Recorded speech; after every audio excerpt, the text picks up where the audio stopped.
It was supposed to be just another routine meeting. Elon Musk had seen it all, from launching rockets to planning interplanetary colonies. Nothing surprised him anymore. Or so he thought. But when he walked into the private conference room at SpaceX's headquarters that afternoon, he wasn't prepared for what awaited him. Sitting there, innocently flipping through a stack of physics books, was a child. A 5-year-old child, who, in that moment, would turn Elon's entire view of the world upside down.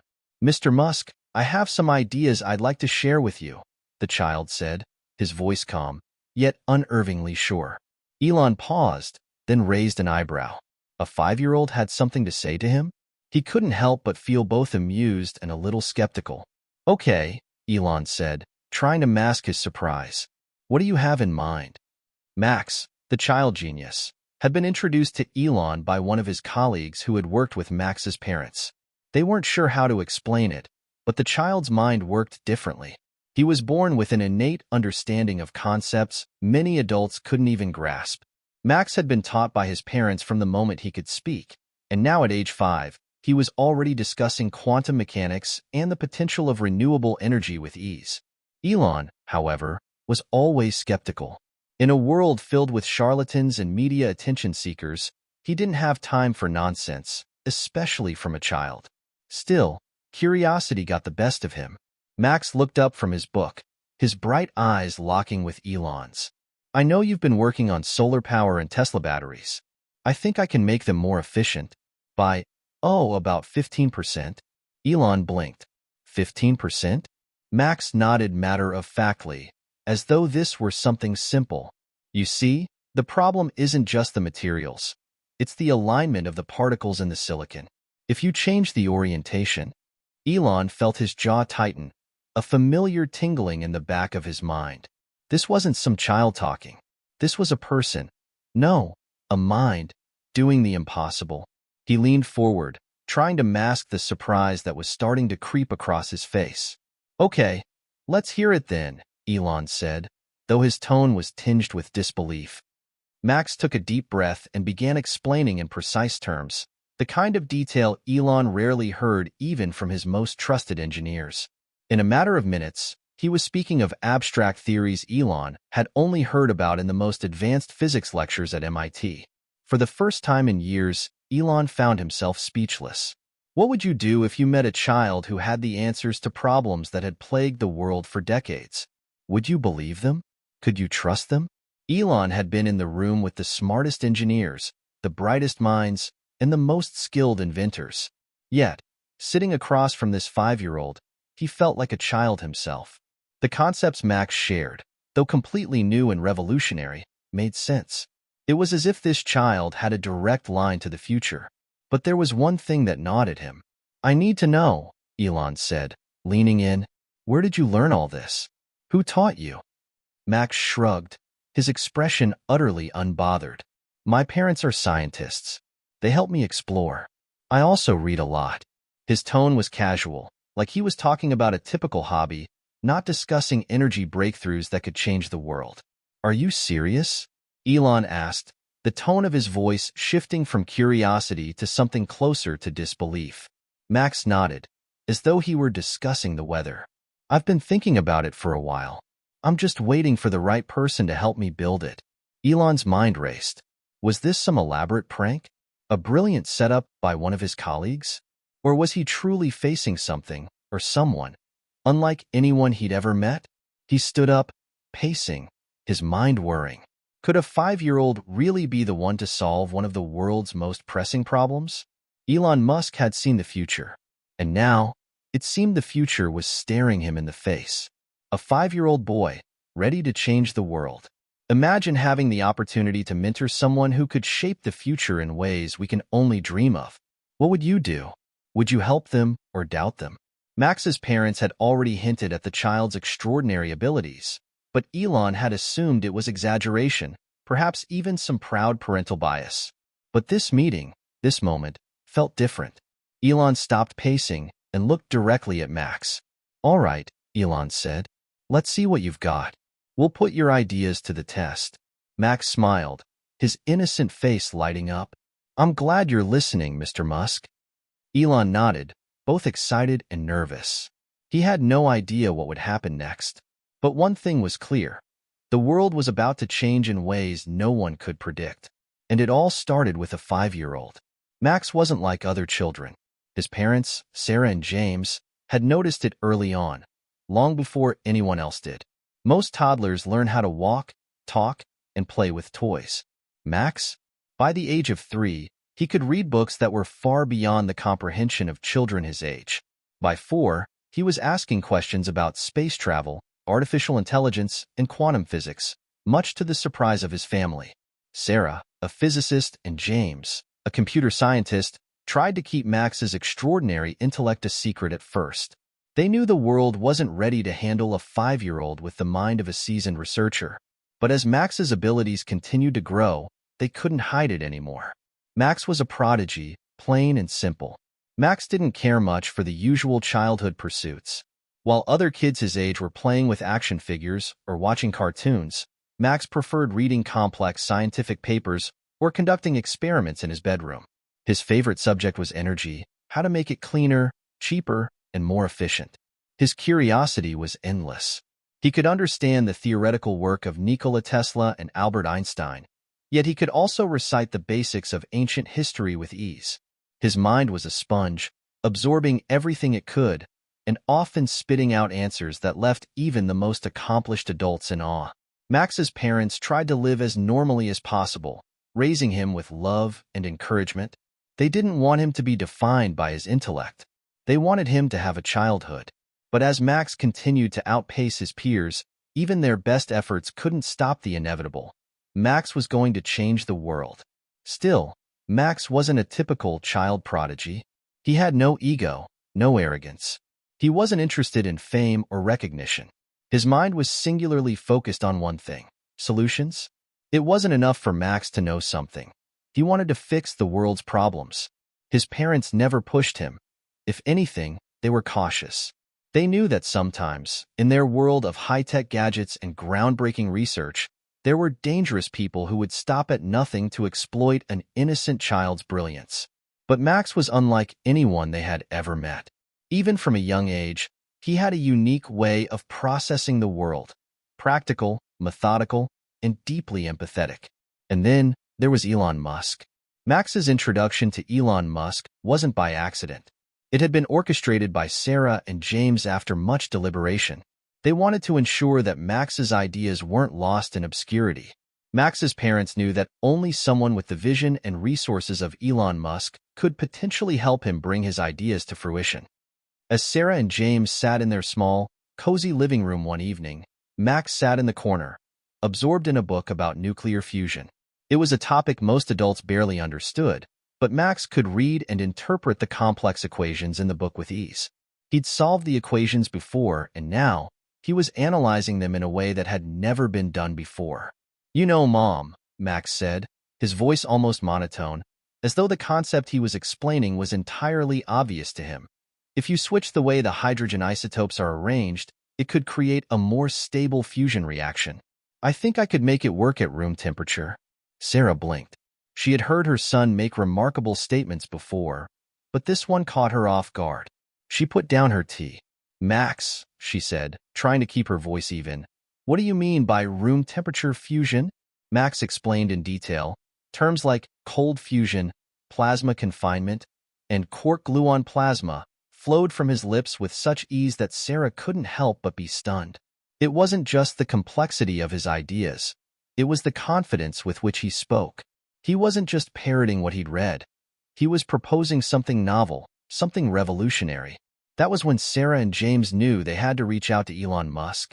He was already involved in the energy revolution, and if anyone could help Max's ideas take shape, it would be him. But even they were unsure. Could Elon Musk, a man known for his skepticism and grand ideas, possibly believe in a 5-year-old? Elon's initial reaction to meeting Max was underwhelming. He wasn't one to indulge in child prodigies, and the idea that a child might have the potential to revolutionize energy systems seemed absurd. But Sarah and James insisted, and Elon, curious yet skeptical, agreed to the meeting. When Elon walked into the conference room at SpaceX, he didn't know what to expect. The room was quiet, except for the sound of flipping pages.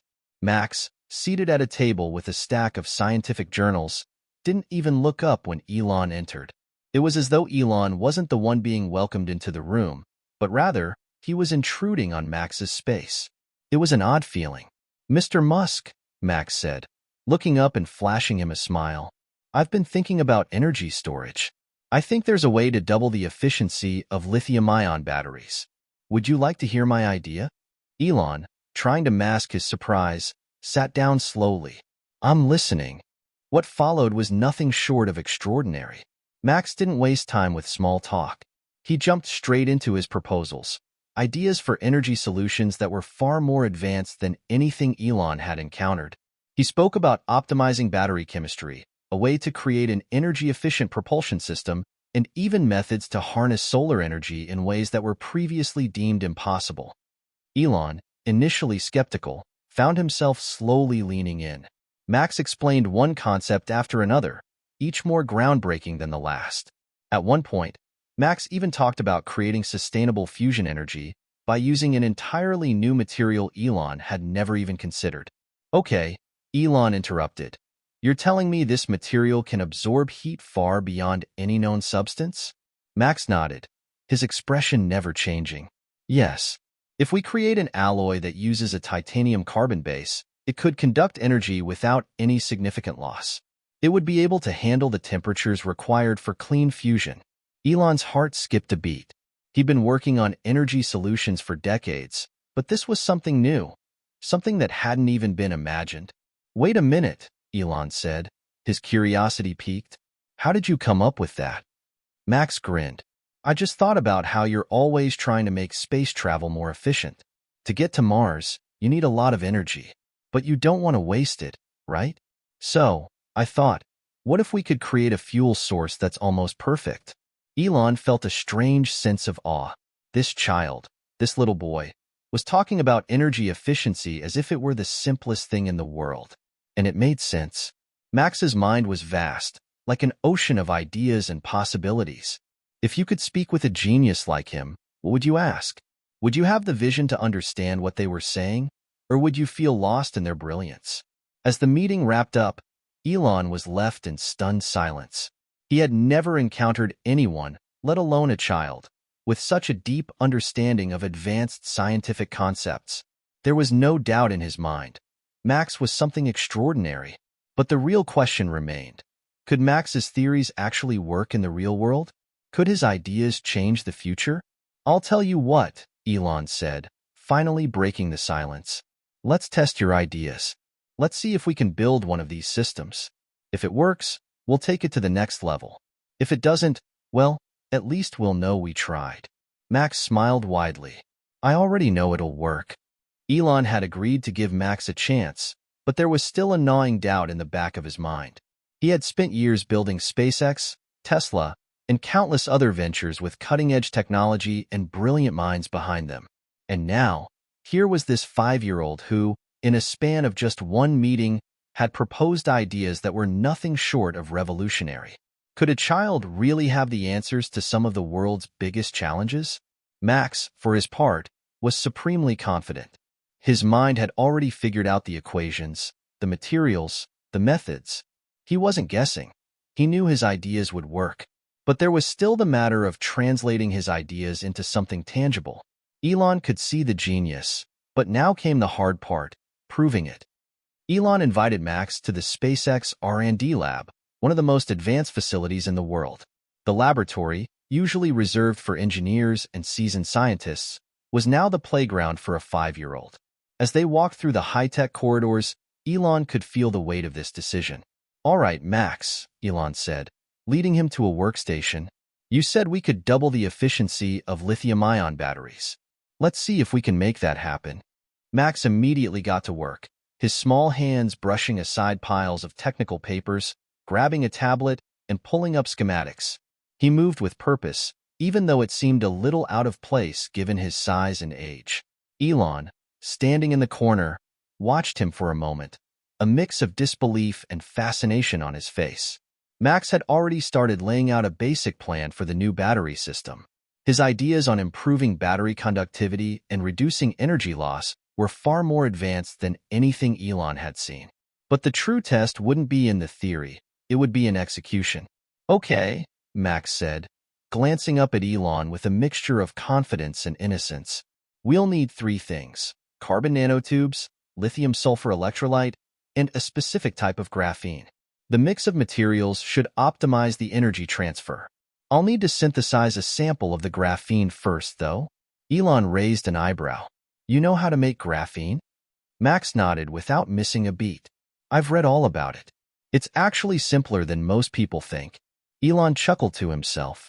He was used to hearing such grandiose claims from scientists, engineers, and tech moguls. But this child's confidence was different. It was genuine. Let's see what you've got, Elon said, though his voice was tinged with a trace of skepticism. Max then started laying out the individual components: chemicals, minerals, metals. He directed Elon's engineers and technicians to gather the specific resources he'd requested. Elon stood by, giving Max complete control over the process. He was intrigued, though he could not shake the thought that this might be a colossal waste of time. But the spark of possibility was there. What if Max was right? The first few days were frustrating. Max's ideas weren't the problem, but the process of building and testing them was slower than expected. Some materials didn't work as predicted. Others didn't behave the way Max said they would. Elon's engineers, some of the best in the world, were having trouble keeping up with Max's demands, and it became clear that Max had a unique way of thinking that didn't always fit the rigid constraints of modern science.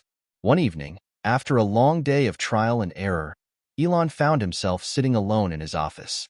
He stared at his laptop screen, which displayed the latest test results. Nothing had worked. Just then, Max appeared in the doorway. Mr. Musk, I think I figured out why the battery isn't charging as fast as we want, Max said, as though it were the most casual statement in the world. Elon looked up, startled. What do you mean? Max walked over and pointed at a graph on Elon's laptop. See, here and here? You're using too much silicon in the mix. It's slowing down the energy transfer. We need to increase the surface area of the cathode, so the lithium ions have more room to move. That's the problem. Elon's eyes widened. The data was there in black and white, confirming what Max had just said. How did you see that? Elon asked, his voice filled with disbelief. Max didn't answer directly. He just looked at the graph, tapping it lightly with one small finger. It was obvious, he said, and then turned, walking out of the room. Sometimes the biggest breakthrough comes from the most unexpected places. Have you ever encountered a situation where a simple solution was hidden in plain sight, but you just couldn't see it? How would you handle a situation like Elon's, where someone far younger than you seems to know more? Max's insight had been a game changer. With Elon's engineers now implementing Max's suggestion, the team was able to make rapid progress. Within days, they had developed a prototype that not only improved the efficiency of lithium-ion batteries, it doubled it. The energy storage was stable, the transfer was faster, and the overall performance was off the charts. Elon stood in the lab, staring at the prototype in front of him. It wasn't just a battery, it was the future. This was the breakthrough that could change the world. Max, Elon said, his voice now serious, you did it. You really did it. Max, standing beside him, simply nodded. It wasn't hard. It just takes understanding the materials. The right combination makes all the difference. Elon took a moment, processing everything. You've just created something that could power the world, Max. You've changed everything. Max smiled. I know, but we need to keep going. There's more to fix. In that moment, Elon realized something profound. Max wasn't just a child prodigy. He was a visionary, a force of nature that would shape the future in ways no one could predict. And the world was only beginning to see the potential of Max's mind. But Max was already looking ahead. The battery was just the beginning. There was still the matter of renewable energy sources, space propulsion systems, and solving humanity's dependence on fossil fuels. Elon had thought he was the one changing the world. Now, he realized that he was only a participant in Max's revolution. Have you ever experienced a moment where someone's innovation shifted your whole worldview? What would you do if you discovered something that could change the future? Would you rest on your laurels, Or would you push even harder to create something even bigger? With the success of the first prototype, Elon and Max knew there was much more to do. But now, there was no turning back. The future had already begun to change, and Max was leading the charge. The team was ready to continue their work. But for Elon, one question remained. Where would Max's genius take them next? And how much further could they push the limits of human innovation? Max wasn't just a brilliant mind. He was the next step in the evolution of technology, and Elon Musk was ready to follow him wherever it led. After the groundbreaking success of Max's energy storage prototype, the team at SpaceX, along with Elon Musk, was abuzz with excitement. The implications were profound. Max's innovation was not just a technological breakthrough. It could reshape industries, reduce global reliance on fossil fuels, and spark an era of clean, renewable energy. But amid the excitement, a storm was quietly brewing in the background. Max, for all his genius, was still a child, only 5 years old, and with that came a new set of challenges that no one had anticipated. While Elon was consumed with the potential of Max's ideas, there were powerful forces at play that would stop at nothing to seize the technology and use it for their own purposes. Not all of them had good intentions. It started with small, almost imperceptible incidents. Elon received strange messages on his phone, vague threats that hinted at something larger brewing. At first, they seemed like the typical noise that accompanied anyone attempting to revolutionize the world. But as the days passed, the threats grew more specific, more menacing. One evening, after an exhausting day of testing the new energy systems, Elon was walking through the SpaceX hallways when he caught a glimpse of something unusual, a shadowy figure darting into an office. A quick glance at the office door told him everything he needed to know. It was a security breach. "Get the team on this," Elon muttered under his breath, a sense of unease creeping up his spine. Max's ideas were about to change everything, and not everyone was going to be pleased. Max, meanwhile, remained blissfully unaware of the dangers surrounding him. His focus was entirely on the future. In the lab, he worked tirelessly alongside Elon and his engineers, tweaking and refining his designs. His mind never stopped running. If anything, it seemed to accelerate with every breakthrough. "Mr. Musk, I've been thinking about the propulsion system for Mars missions," Max said one afternoon, barely glancing up from the equations he was scribbling on the whiteboard. "We could combine the energy system with an ion thruster to dramatically reduce fuel consumption. It would also lower the costs of traveling beyond Earth's orbit." Elon stood back, watching the 5-year-old with a mixture of awe and concern. "Max, you just turned space travel into something affordable. If this works, we could colonize Mars in a decade." Max smiled up at him, unfazed. "I know. It's easy when you have the right ideas." Elon couldn't help but laugh. As much as Max had already proven himself, Elon could sense that the journey ahead wasn't going to be as easy as Max thought. The more the world learned about Max's breakthroughs, the more likely someone would attempt to take advantage of him. Late one night, a high-profile meeting took place at a secretive facility far away from the public eye. A consortium of powerful individuals, corporate magnates, political leaders, and even military officials sat around a polished table, discussing the implications of Max's innovations. They knew that the young genius was capable of pushing the boundaries of science, but they also understood something more chilling. If Max's work became public, it would upend the global balance of power. "We can't let this kid control the future of energy," one of them said, a cold edge to his voice. "If he's allowed to continue, our entire industry is obsolete. We'll lose billions in oil and gas revenue. We need to act fast." Another figure, sitting at the head of the table, nodded. "I agree.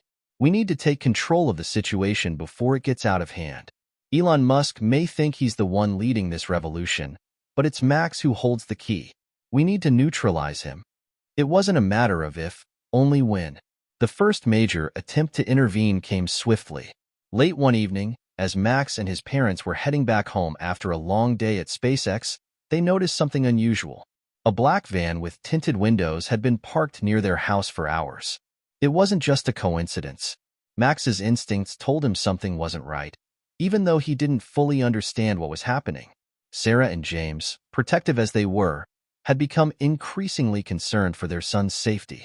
They had seen the way people reacted to Max's intelligence, some with admiration, others with fear.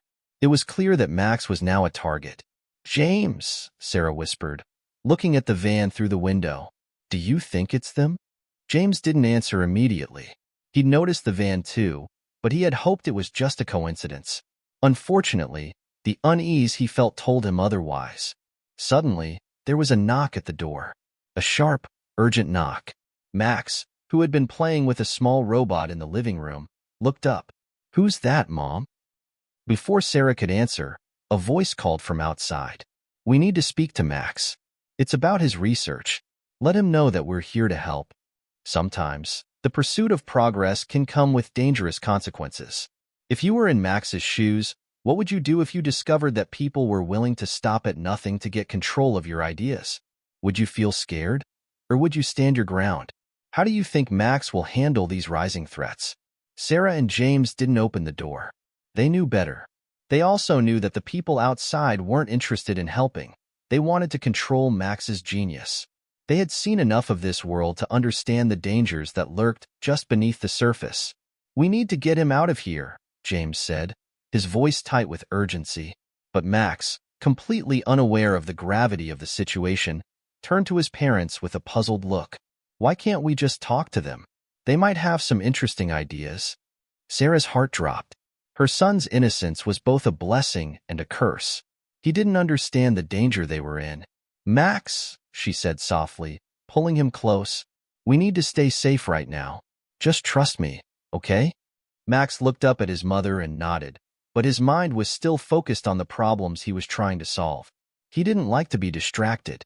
That night, after securing Max and keeping watch for any further signs of trouble, Elon received a call.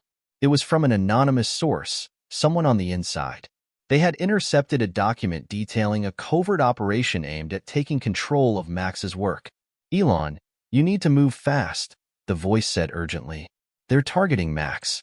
They'll stop at nothing to get his research, and if you don't act now, you'll lose him. It's not just about money, it's about power." Elon's mind raced. He'd always known that his ventures attracted attention, but this was something entirely different. It wasn't just a business opportunity, it was a fight for control of the future. Max wasn't just a genius, he was a threat to the status quo. Elon immediately made plans to move Max and his family to a more secure location. But Elon knew that Max's work was too important to be hidden away forever. The world had to see what he had created, and they had to see it soon, before the forces trying to stop him could get any closer. Elon called a secret meeting with his most trusted advisors. "We can't let this go public yet. We have to finish what we started. But we need to protect Max at all costs." In the days following the discovery of the plot to seize Max's groundbreaking work, Elon Musk found himself facing an uncomfortable reality. The world was beginning to realize that the young prodigy was capable of far more than just incremental advances. Max had the potential to rewrite the rules of physics and engineering, reshaping humanity's entire trajectory. But with that power came a dangerous spotlight, and not everyone saw Max's genius as a gift.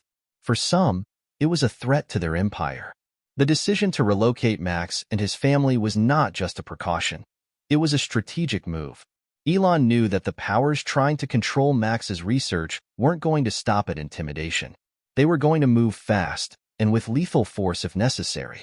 In the coming days, Max's discoveries would change the course of history. But would he survive long enough to see his vision through? Elon had arranged for Max, his parents, and a small, trusted team to be moved to a highly secured facility in a remote location. While Max thought it was another exciting adventure, his parents were filled with dread.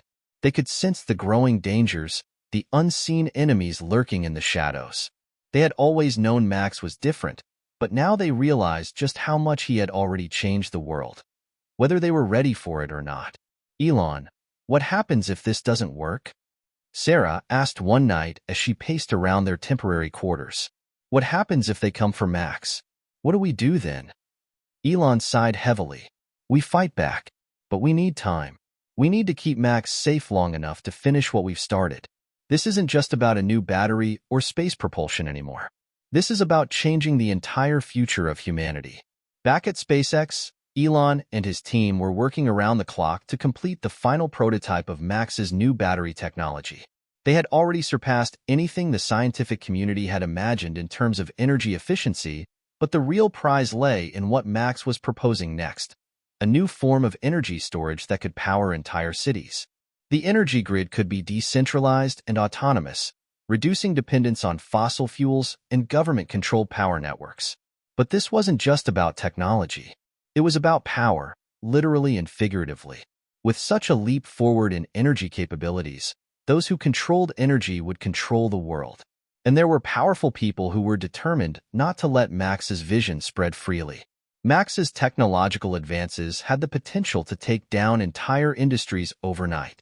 As the prototype neared completion, Elon began to receive more threats, more concrete warnings. The situation was becoming increasingly volatile. One late afternoon, just after Max had finished a round of testing with the new energy storage system, a disturbance was detected outside the facility. Armed men had breached the outer perimeter, and alarms blared as security teams scrambled into action. Elon's heart raced as he turned to his trusted head of security, Nate. How did they get through? We had a full lockdown in place. Nate's expression was grim. They were prepared. This wasn't a random attack. They knew exactly how to get past our defenses. Elon made a snap decision. Move Max to the secondary facility immediately. Make sure he's in the underground vault. This is only the beginning. We need to keep him safe no matter what. Max, who had been working intently on his own calculations, looked up, confused. What's happening, Mr. Musk? Why is everyone running? Elon knelt down beside him, his face unusually serious. Max, you're not in danger right now, but we need to be extra careful. Stay with your parents and don't worry. Everything will be fine. As Max nodded, Elon turned to Nate. Get everyone ready. We're not letting anyone take him. The facility was placed under immediate lockdown as the security teams engaged in a tense standoff with the intruders. They were well-trained and well-armed, but the attackers underestimated the level of security SpaceX had in place. Back at the secretive meeting that had first plotted to take control of Max's work, the masterminds were growing impatient. The initial attempt to breach the facility had failed, but they knew they couldn't afford another failure. This can't go on, said one of the men, an influential tech mogul whose empire relied heavily on traditional energy sources. We need to take action now. Elon Musk may be an obstacle, but it's Max who's the real threat. If we don't act quickly, we lose everything. The man at the head of the table, a shadowy figure with a reputation for ruthless power plays, slammed his fist on the table. If Elon won't hand over the boy willingly, we'll take him ourselves, and we'll make sure his work never sees the light of day. Max, despite his young age, wasn't oblivious to the tension around him. Though his mind was focused on numbers and equations, he could sense the fear in his parents' voices, the tightness in the air when Elon was around. He didn't fully understand why people wanted to take his work, but he knew it had something to do with the things he was creating. He asked Elon one night, "Why do people want my ideas, Mr. Musk? Why do they want to stop me?" Elon's answer was soft but firm. "Max, sometimes the things we create can be too powerful for some people to handle. They think they can control it, and they want to use it to maintain their power. But you're doing something that could change the world, and not everyone is going to be happy about that." Max tilted his head, processing the words. "But I just want to help people, Mr. Musk. Isn't that what it's all about?" Elon smiled, a little wistfully. "Yes, Max. It's exactly what it's about. But there are always others who see things differently." With each passing day, the threats against Max and his work grew more intense. SpaceX's facility was being constantly monitored, and Elon's team found themselves up against a new kind of enemy, one that used every resource at their disposal to undermine their efforts. Spies had infiltrated their ranks. Private military contractors were closing in. No one knew who to trust anymore. Elon called an emergency meeting with his closest advisors. "It's clear we're in more danger than we thought. We've already been attacked once. I'm not going to let anyone harm Max, but we can't do this alone. We need to think bigger." A senior advisor, a former military strategist named Jake, spoke up. "We need to go on the offensive. If we don't get ahead of this, we risk losing Max and everything he's worked for." We have to make sure no one can touch him. Elon nodded. Prepare a plan to move Max to a new, more secure location. I don't care how many layers of security we need. We will make sure no one can touch him. Max's ideas are changing the world, but not everyone wants that change. What would you do if you were in Elon's shoes, trying to protect someone with world-altering potential? How far would you go to safeguard an invention that could make or break the future? Do you think Max can stay safe long enough to make his dreams a reality? As the team began to mobilize for Max's protection, a new strategy emerged. They couldn't just hide Max away. They needed to make a bold statement. Max's work would be revealed to the world, but only under the most secure conditions. Elon knew that the longer they waited, the more vulnerable Max became. We can't keep running, Elon said, resolve hardening in his voice. We need to take the fight to them. We show them what we're capable of. We show them Max's vision for the future. And we make sure no one can stop us. With that, the plan to release Max's work to the public took shape. It would be the most daring move they could make, but it was the only way to ensure the future Max had dreamed of would come to life. The decision had been made. Elon Musk and his team would no longer hide in the shadows. Max's genius, the discoveries he had made, the potential to change the world, it would all be revealed. The clock was ticking, and there was no turning back now. Elon sat in his private office, staring at the holographic projections of Max's energy storage system. It wasn't just a new battery. It was the key to a global revolution. Every detail Max had designed, every calculation, every breakthrough, it all pointed to one undeniable conclusion. The world needed to see it. If the forces trying to stop them had their way, Max's work would never see the light of day. And Elon wasn't going to let that happen. But there was more at stake than just Max's work. The battle wasn't just about energy. It was about the future itself, and the forces aligned against them were powerful. Some of the wealthiest and most influential people in the world were determined to prevent Max from achieving his dream.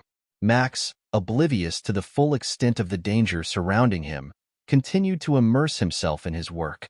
His mind was always a few steps ahead. Even as the world outside grew more dangerous, Max's focus never wavered. He believed in his ideas and knew they could change everything. He had no time for fear, only solutions. In the lab, Max was busy refining the algorithms that controlled the energy flow in the new storage system. If we can make the energy density more efficient, we'll need fewer units to power an entire city, he said, typing rapidly on his tablet. We can make the system scalable. We could reduce carbon emissions by 75% within the next decade. Elon, observing Max's brilliance, smiled to himself. Max, if we pull this off, we'll be looking at the end of fossil fuel dependency. You'll change the course of human history. Max looked up with a serious expression. I know, Mr. Musk, but I don't think we should wait. The longer we wait, the more harm we do to the planet. Elon's heart sank. As much as he admired Max's intellect, he knew they couldn't afford to rush this. The world needed time to adjust to what Max was about to unleash. But with every passing day, Max's urgency seemed to grow. The plan was set. They would reveal Max's energy storage system to the public through a carefully orchestrated live demonstration. The location would be secret, but the broadcast would be global. Investors, scientists, political leaders, and media outlets from around the world were invited to witness history in the making. Elon stood on stage, the spotlight shining on him as he addressed the audience. He could feel the weight of the moment. Max's future, the future of humanity, depended on what came next. Ladies and gentlemen, Elon began, his voice steady but laced with the urgency of the moment. Today, we are here to witness something that has the potential to change everything. This is not just a new technology, it's a new era. Max, the young mind behind these groundbreaking advancements, will show you the future. The camera turned to Max, who stood by his side. Despite the chaos around them, Max looked calm, poised. As always, his mind seemed to be in a different dimension, one where the world's problems were already solved. Max spoke into the microphone, his voice surprisingly clear for someone so young. This is my energy storage system. It works by compressing energy in a way that's never been done before. It's safe, it's efficient, and it's scalable. Imagine a world where every city, every home, is powered by clean, renewable energy. We can do that now." The crowd erupted in applause, but Elon could see the concern in the eyes of some of the attendees. Not everyone was cheering for the future. The enemy was watching, and they were already making their move. As Max's demonstration ended, the world erupted. Social media was flooded with praise, astonishment, and a mix of disbelief. The implications of what Max had done were profound. But, as expected, the powerful forces aligned against them were not idle. Back in the shadows, the consortium of elites who had been plotting to stop Max's work saw the live broadcast as a direct challenge to their control. Their worst fears had been realized. Max had proven that energy independence was not only possible but inevitable. They could see the writing on the wall. Their days of controlling the world's energy resources were numbered. Elon received a cryptic message shortly after the broadcast. It read simply, "You're playing with fire, Musk. This isn't just about energy anymore. If you continue down this path, Max won't just be targeted. He will be eradicated." The message sent a chill through Elon's spine. They weren't just trying to stop Max's work anymore. They were trying to eliminate Max himself. That night, Elon convened an emergency meeting with his team. "We've made a powerful enemy. They won't stop at threats. They'll go further. We need to be prepared for anything." Nate, head of security, spoke first. "We've increased perimeter security at the facility, but I'm afraid it won't be enough. They've already shown they can infiltrate us. We'll need a full-scale operation to ensure Max's safety." Elon nodded. "Get the best security team we can, but we can't just hide Max away. He's the key to the future, and if we hide him, we'll be admitting defeat." The team brainstormed contingency plans for Max's safety, but it was clear that the stakes were higher than ever.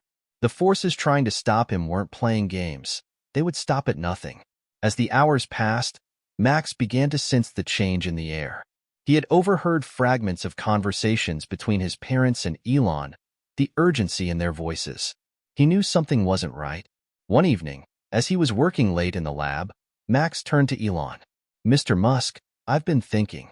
Why don't they want my ideas to spread? Why do they want to stop us?" Elon hesitated, choosing his words carefully. "Some people want to keep the world the way it is. They have a lot of money and power in the old systems. They're scared of what might happen if things change, and they'll do whatever it takes to stop it." Max frowned, clearly not fully understanding the motivations behind the fear. "But it's better, right? This will help everyone. People won't have to worry about running out of power anymore." Elon placed a hand on Max's shoulder, his voice soft but firm. "Yes, Max, it will. But not everyone is ready for that kind of change. Some people fight progress because they can't imagine a different world." Max stood still for a moment, thinking about Elon's words. "I just want to help," he said quietly, almost to himself. Elon smiled at the child's sincerity. "I know you do, Max, and you will. But we need to be careful. You're not just changing the future, you're changing the entire power structure of the world." As Max's demonstration spread across media channels worldwide, the reactions were swift and divided. News outlets hailed it as the dawn of a new era, but behind closed doors, the world's most powerful corporations and governments were beginning to make their moves. They weren't ready to lose their grip on the world's energy markets. The question was no longer whether Max's technology could work.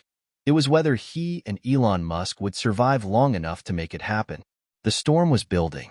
Elon and Max's reveal to the world had ignited a chain reaction that no one could have predicted.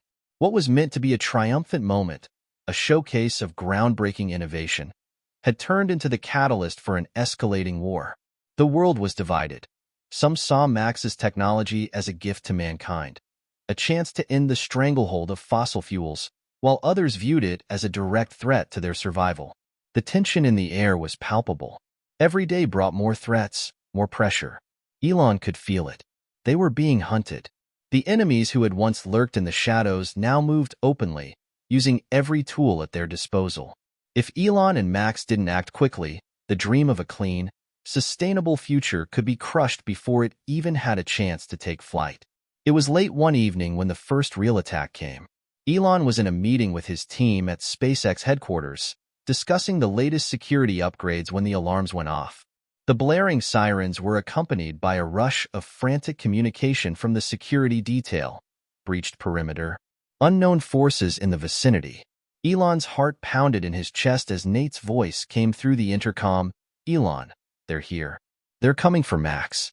I need you to get him to the underground facility now. Without a moment's hesitation, Elon stood up, his mind already calculating the quickest route to the lab. He turned to Max's parents, who were already moving toward the security exits. Get Max to safety. Now. Max, who had been absorbed in his work, looked up, a mixture of confusion and calm in his eyes. What's happening, Mr. Musk? There's no time to explain, Max, Elon said, his voice tight. You're in danger. We need to get you out of here now. Max didn't resist. His curiosity had always been matched by an unwavering trust in Elon. He followed him without question, his small steps fast as they navigated the corridors of the facility.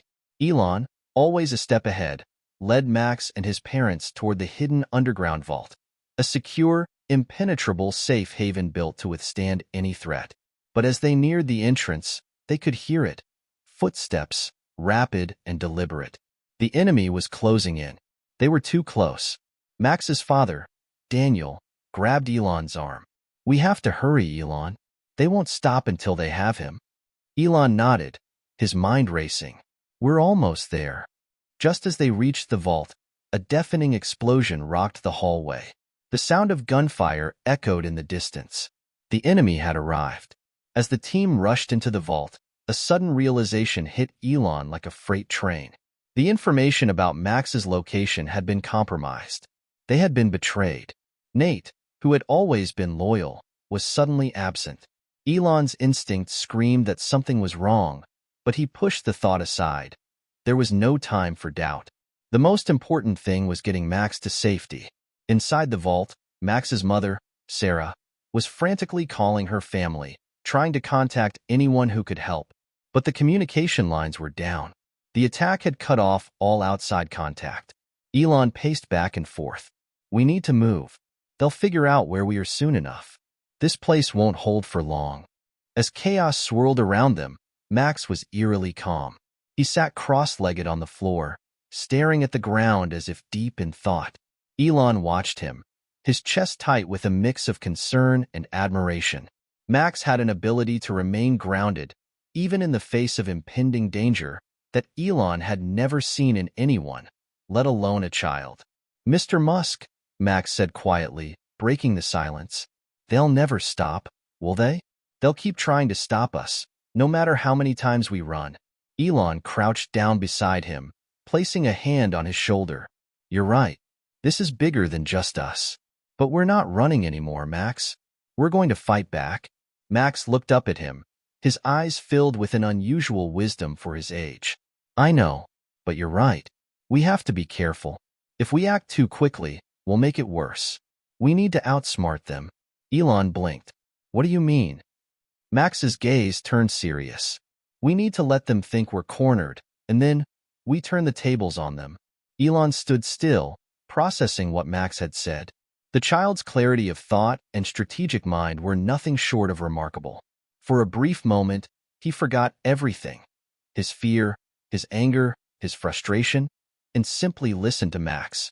Perhaps in this child, they had a weapon even more powerful than their technology.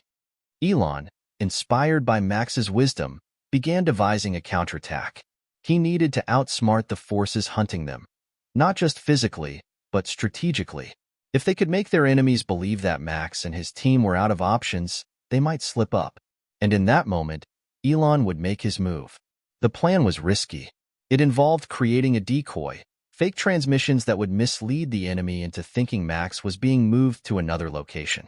Meanwhile, Max's real location would remain hidden, with Elon's team preparing a trap. Max, Elon said, we're going to need you to trust us. We're going to draw them out. You've given me a good idea, but it's going to take every bit of your brilliance to pull this off. Max nodded, a small smile crossing his face. I trust you, Mr. Musk. Let's do it. Hours passed as the team worked to implement the plan. Max's decoy location was set, and false signals were broadcast to confuse the enemy. Elon's team worked in the shadows, preparing to confront the invaders when they arrived at the decoy site. Meanwhile, the real Max remained hidden in the vault, his mind sharp as ever. His parents, though terrified, had full faith in Elon's plan. They knew this wasn't just about surviving. It was about ensuring Max's work, his vision, survived as well. It was 3 a.m. when the first signs of success appeared. The enemy had taken the bait. Surveillance confirmed that they had mobilized a large force toward the decoy site, leaving Max's actual location vulnerable. Nate returned with an update, a grim look on his face. They've taken the bait. They're moving in on the decoy location. This is our chance. Elon nodded sharply. Let's move. We hit them hard and fast. As they prepared for the confrontation, Max stood up. We need to make sure this is the last time they come after us. It's not just about the technology anymore. It's about sending a message. Elon turned to him, a mixture of admiration and gratitude in his eyes. You're right. This time, we make sure they know who they're messing with. When the enemy arrived at the decoy site, they found nothing but empty rooms and false data. It was a trap, and as they began to realize they had been outsmarted, Elon's team struck, swiftly and decisively. The security teams worked in coordinated precision, taking down the intruders before they even realized what was happening. But the battle wasn't just physical. It was psychological. Elon knew that to win, they had to break the enemy's resolve, not just their forces. The message was clear. Max and his vision would not be stopped. After the decoy operation, Elon and Max felt a brief sense of victory. Their plan had worked. The enemy had been fooled, and Max's team had emerged unscathed. But this small victory was nothing more than a temporary respite. The forces that opposed them were relentless and would not rest until they crushed Max's vision once and for all. Elon knew that in the next phase, they couldn't afford another misstep. They were no longer just playing defense. It was time to go on the offense. Max, sitting in the quiet of their makeshift command center, seemed eerily calm. The recent attacks, the betrayals, the chaos, it all seemed to roll off him. But inside, Elon could see the weight that was building on the young boy's shoulders. He wasn't just an inventor anymore. He was the symbol of a future that many powerful people wanted to suppress. And now, Max was beginning to understand the true cost of his brilliance. Elon, ever the strategist, leaned in. We need to end this, Max. The longer we stay on the run, the more vulnerable we become. It's time to strike at the heart of their operation. But we have to do it carefully. Max nodded, his eyes focused. We need to shut them down, not just stop them for a while. The world is watching. We can't afford to fail. The room was quiet except for the soft hum of computers and the low murmur of Elon's voice as he laid out the strategy. It wasn't just a matter of defending their lives anymore. It was about eliminating the threat once and for all and ensuring that Max's technology could be integrated into the world's infrastructure. We know they're coordinating from a series of private, secure locations around the world. It's a network, financial, political, and corporate. If we can disrupt their operations at the source, they'll be forced into the open, Elon explained. We have to hit them where it hurts. We'll target their data hubs, expose their connections to the world, and destroy their credibility. Max spoke up, his voice quiet but filled with conviction. We have to make sure they can't rebuild. If they have the time to regroup, they'll try again. We need to cut off their access to everything. Their resources, their influence, their power. Elon glanced at Max, seeing the fire in his eyes. You're right. But this isn't just about technology. It's about making sure no one else has to live under the yoke of corrupt power. If we do this right, we can start a chain reaction, a wave that will change everything. To carry out their plan, they needed access to the very heart of the enemy's operations. This was where things got tricky. Max's technical expertise had already given them an advantage. He was able to crack security systems in record time, slip through firewalls, and identify key vulnerabilities in their digital infrastructure. But the real challenge was going to be getting the right information into the right hands. The team had established covert communication channels with a few trusted allies, journalists, hackers, and whistleblowers, who could expose the enemy's ties to various governments and powerful corporations. These allies had their own reasons for wanting to bring the shadowy group down. Max had designed a custom software that would encrypt the vital files they needed to leak without detection. "We don't just need to send the message. We need the world to see it," Max said, sitting at a workstation, typing furiously as he navigated through encrypted networks. "This has to be global. The people who profit from this system need to be identified, and we need to ensure they can never escape the consequences of what they've done." Elon watched him work. It was astonishing. At his age, Max had developed an understanding of the global political landscape that most adults couldn't fathom. But Max wasn't naive. He understood that with great power came even greater risk. The team had gathered intel. They knew where the enemy's operations were concentrated. One of the key locations was a high-tech facility in an isolated region, protected by layers of security and surveillance. If they could breach it, they would have access to the enemy's most important assets: their financial records, their political connections, their entire system of control. Elon's heart raced as they set the plan into motion. "We hit them hard and fast. We need to get in, extract what we need, and get out before they can respond." The team, armed with state-of-the-art equipment and guided by Max's precise blueprints, moved swiftly through the night. They infiltrated the compound, neutralized the security, and reached the core of the operation. But the further they went, the more they realized just how deep the conspiracy ran. This wasn't just a few bad actors. It was an intricate, global network with fingers in every pie: energy, politics, finance, media. At the heart of the facility, Max connected his device to the central computer. His fingers flew across the keyboard, bypassing multiple firewalls in seconds, cracking the encryption effortlessly. Then, with a final keystroke, Max uploaded the data. Every secret, every deal, every connection, all exposed for the world to see. But just as they were about to leave, an alarm blared. The backup systems were in place. The facility was locked down. The team sprinted through the corridors, their hearts pounding.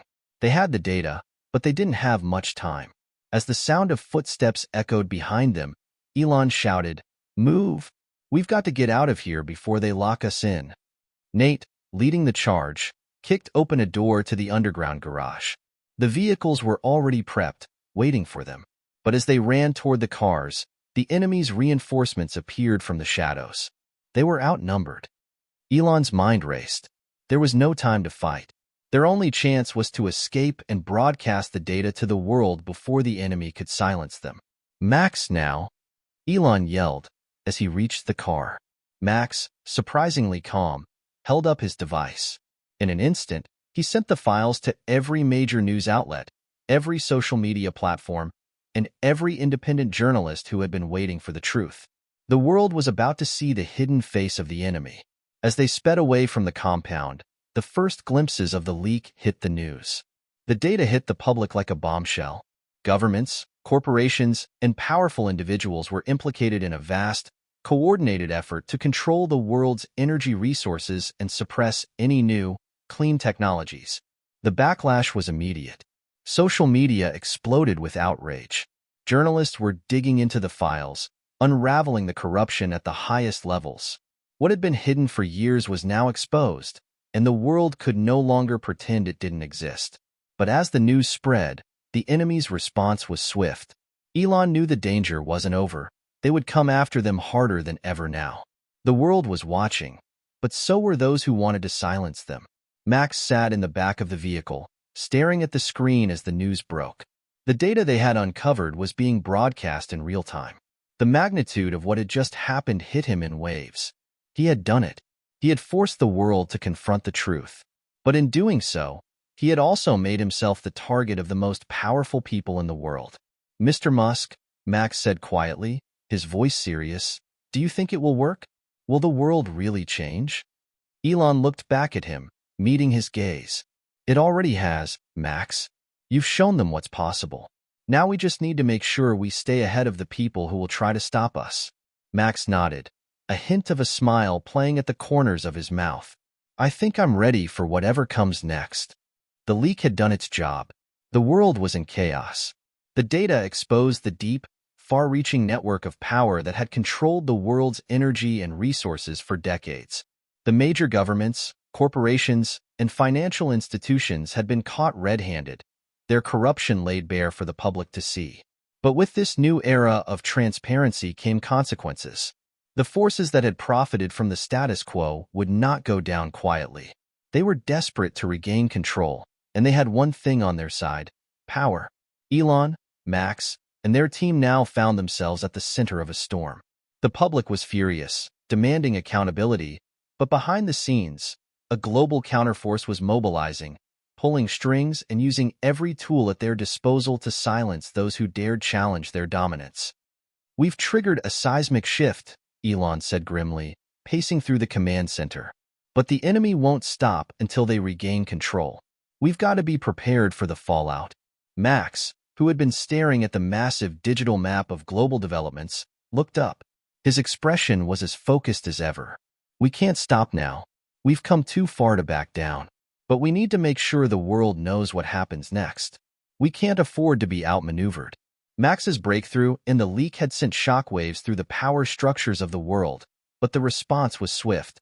The first attack came in the form of a coordinated media blitz. The world's most powerful media conglomerates, many of which had been exposed in the leak, now unleashed a smear campaign against Max and Elon. They painted them as dangerous radicals, portraying their technology as a threat to the global economy and accusing them of being destabilizing forces. The narrative was simple but effective. Elon Musk and his young protege, Max, had caused chaos by exposing the world's power brokers. Now the world was on the brink of collapse.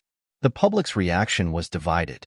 While many rallied to Max's cause, seeing him as the hero who had brought corruption to light, others were swayed by the media narrative, believing that the instability would lead to a global crisis.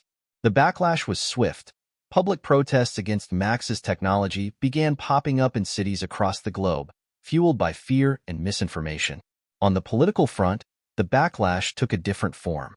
Governments, many of which had been implicated in the leaked data, began cracking down. Emergency measures were enacted in several countries, including curfews, media censorship, and heightened surveillance. Max's family received threats. Elon's companies were targeted by hostile takeovers and regulatory investigations. The forces that had been exposed were using everything they had to retaliate. As the situation grew more intense, Max began to feel the weight of the pressure. For a child so young, the complexity of what was happening was starting to take its toll. His eyes, usually filled with quiet determination, now looked tired. He had spent years working on his technology, believing it could change the world for the better.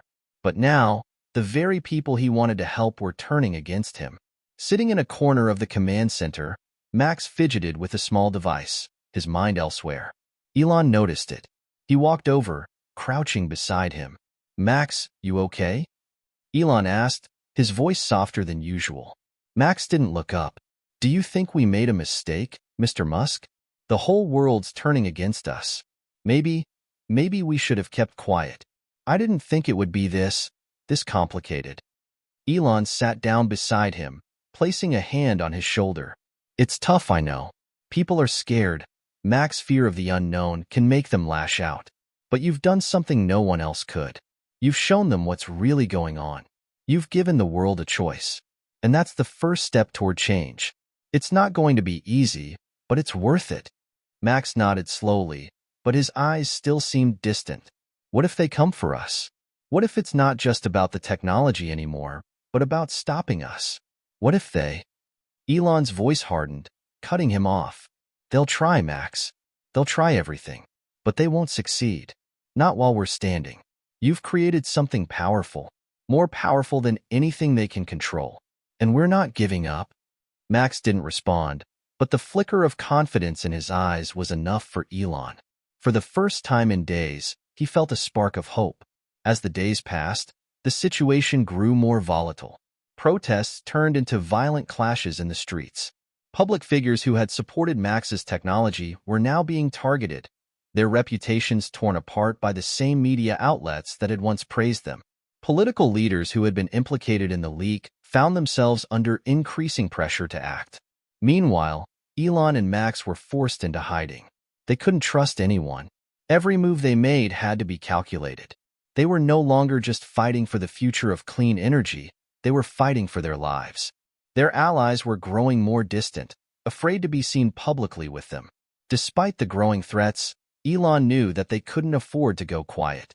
They had to stay visible, to keep pushing forward. They needed to fight for their vision, even if the world was turning against them. Max's technology had the potential to change everything. But first, they had to survive. Amid the turmoil, a new movement began to take shape. It wasn't just about clean energy anymore. It was about a fight for transparency, for accountability, for a new world order free from the influence of corrupt power. And Max, despite his doubts, became the symbol of this new movement. Small groups of activists, whistleblowers, and tech-savvy revolutionaries began organizing in the shadows. They called themselves the New Dawn, a decentralized collective of people committed to the same goals Max had always fought for. They used the very technology Max had created to communicate in secret, bypassing government censorship and corporate surveillance. One evening, as Elon and Max were reviewing their options, a cryptic message appeared on their encrypted comms network.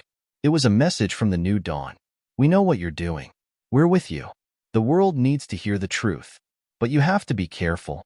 There's a storm coming. They're watching you. Watch your back." Max's fingers hovered over the keyboard as he read the message. "They're starting to organize. People are waking up, Elon." Elon looked at him, a mix of caution and hope in his expression. "The world's not going to let us do this without a fight. But if we can rally enough people, we might be able to make this permanent. It's time for the next phase." The tensions that had been brewing for weeks finally reached a breaking point. In a public announcement, several high-ranking government officials from key nations issued a joint statement calling for an end to Max's technology and the threat it posed to global security. They painted Max and Elon as anarchists, destabilizers, and terrorists.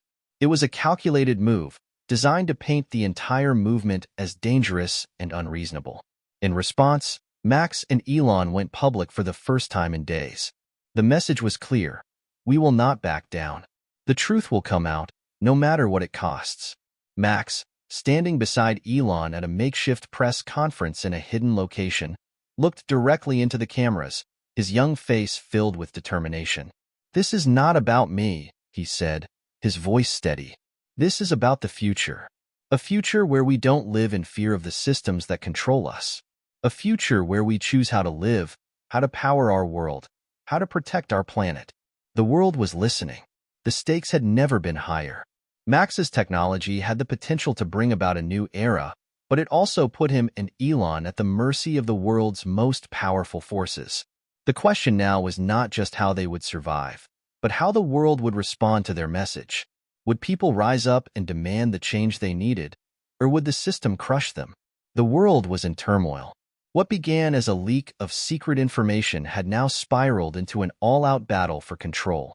Governments, corporations, and the most powerful entities on Earth had banded together to destroy Max and Elon. But Max, who had once been just a curious child, was no longer just a boy. He was a symbol, a beacon of hope for those seeking freedom from oppressive systems, but also a target for those who would do anything to preserve their power. In the shadows, the global elite were organizing a counteroffensive. They weren't going to let a young genius like Max, with his revolutionary technology, destroy everything they had built. And with the New Dawn movement gaining momentum, the stakes had never been higher. Elon and Max knew that their time was running out. They could no longer hide. They could no longer remain in the shadows. The storm was coming, and when it hit, it would change the world forever. It wasn't just governments and corporations anymore. The global network of elites had mobilized their private security forces, their intelligence agencies, and their financial clout to take down Max's technology and, more importantly, destroy him. They were determined to crush the New Dawn before it could spread any further. Max's technology, which had once been hailed as a breakthrough that could end the energy crisis, had now become the most dangerous weapon in the world's eyes. It wasn't just about clean energy anymore. It was about the power to change everything. The old systems knew that if Max succeeded, their control over the planet's resources would collapse. They had one final option: the culling, a massive, coordinated cyberstrike that would target Max's tech, shut down his network, and isolate him from the world. It was an all-out assault that would leave no room for escape. The night was tense, filled with an eerie stillness as Elon and Max sat in the dimly lit command center. Outside, the world was beginning to feel the tremors of change. The protests had escalated into full-blown riots in major cities. People who once had everything were now losing it all. Those who had nothing saw this as their chance to fight back. But Max was far from naive. He had seen this before in the data. When power was threatened, it responded with violence. And now, he and Elon were at the center of that storm. Max turned to Elon, his face set in a mixture of determination and fear. "We can't outrun them forever, Elon. They're too powerful. If they really hit us with the culling, we'll lose everything." Elon clenched his fists. "It's not just about us anymore, Max. It's about the future. We've exposed the truth. Now the world has to decide if they want to keep living in the old system or build a new one. We have to make sure they have a choice." Max nodded, though his eyes betrayed his doubts. He had seen the carnage that had followed the leak, the destruction of lives, the turning of public opinion, the deepening divide between the rich and the poor. It felt like they were fighting a losing battle. But then, the thought struck him. Maybe this was what the world needed. Maybe the world needed this storm to wake up. Max and Elon knew that they couldn't stop the attack once it began. They couldn't prevent the culling. But they could do one thing. Make sure it wasn't the end of the line for the movement. Max had designed a hidden fail-safe, a way to transfer his technology to millions of people, to create a decentralized network that even the most powerful entities couldn't control. It was risky. It would push them to the edge of everything they had fought for. But it was their only chance. If they could initiate the transfer before the culling hit, Max's technology would survive, and the movement would have a chance to grow. Elon looked at Max, their eyes meeting in silent understanding. "Are you ready for this?" Max took a deep breath. "We have no choice." With that, they initiated the code. The device Max had created connected to every major server in the world, bypassing firewalls and security measures. It was a gamble, a dangerous one, but it was the only way they could be sure that Max's vision, his future, wouldn't be wiped off the face of the earth. The countdown began. The storm hit faster than they had anticipated. Within hours of the transfer starting, the enemy launched their cyberstrike. Max's screens flickered, displaying the incoming assault. Thousands of coded attacks from every direction. But it was too late. The transfer was already in motion. Elon and Max watched as the culling began to unfold. The screens showed the first signs of the attack. Power grids shutting down, data networks crashing, global financial systems on the brink of collapse. But Max's failsafe was holding steady. His technology was spreading through the networks faster than the attack could shut it down. It was a race now, a race to see if they could outpace the strike. Come on, Max muttered under his breath, his fingers moving frantically across the keyboard. The enemy didn't just want to shut them down. They wanted to erase Max's technology completely. They were targeting every potential backup, every server, every cloud system that could harbor the technology. But Max had anticipated this. His system was decentralized, spreading across hundreds of thousands of nodes in real time. Even if one node was taken down, another would take its place. For every firewall they destroyed, 10 more appeared. Just as the final stages of the culling began, a surprising twist came from an unexpected ally. The New Dawn movement had grown far beyond Max's original expectations. Across the globe, hundreds of hackers, former government agents, and underground groups had been waiting for this moment. They had seen the writing on the wall. They had watched the forces of oppression rise up and strike against the freedom Max represented. Now, they were taking the fight back. A flood of encrypted data streams poured in from every corner of the world. Global communication networks were flooded with Max's technology, and within minutes, Max's code was back online and spreading faster than ever.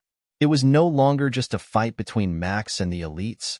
It was a fight between the people and the systems that had oppressed them for centuries.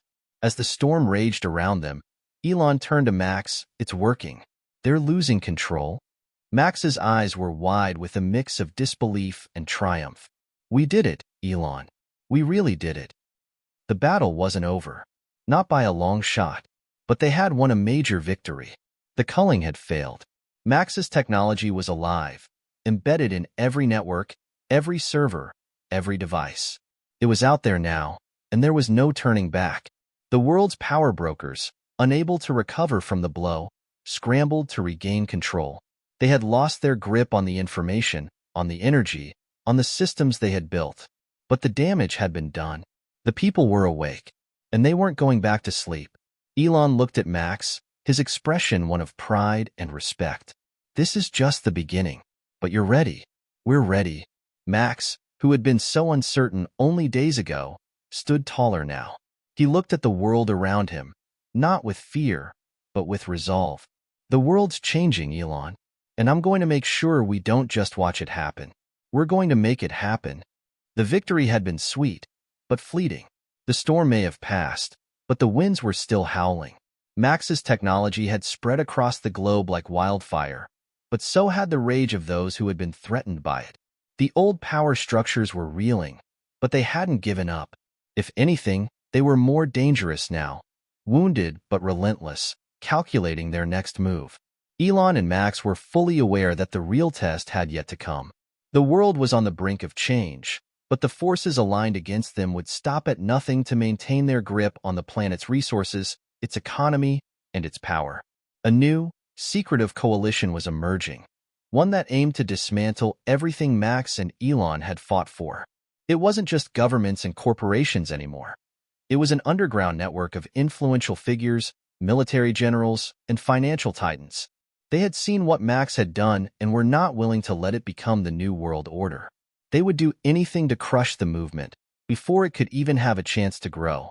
Max sat in front of a wall of screens, his fingers tapping nervously on the desk. Elon stood behind him, watching the young genius. Despite the mounting pressure, Max seemed more focused than ever. His mind was like a well-oiled machine, always thinking several steps ahead. "We can't keep playing defense, Max," Elon said, his voice firm. "They're regrouping. It's only a matter of time before they try to hit us harder. We need to take the fight to them." Max turned to look at Elon, his gaze sharp. "I've been thinking the same thing. But this time, we don't just fight with technology. We fight with people. We build a network that can't be shut down. A real one." Elon raised an eyebrow. "What do you mean?" Max smiled, the familiar spark of confidence lighting up his eyes. "We can't just be the resistance. We need to be the future. And to do that, we need to give people the power to shape their own world." As Max and Elon developed their plans, they began to reach out to the New Dawn movement, which had grown exponentially since the initial leak. They were no longer just hackers and activists.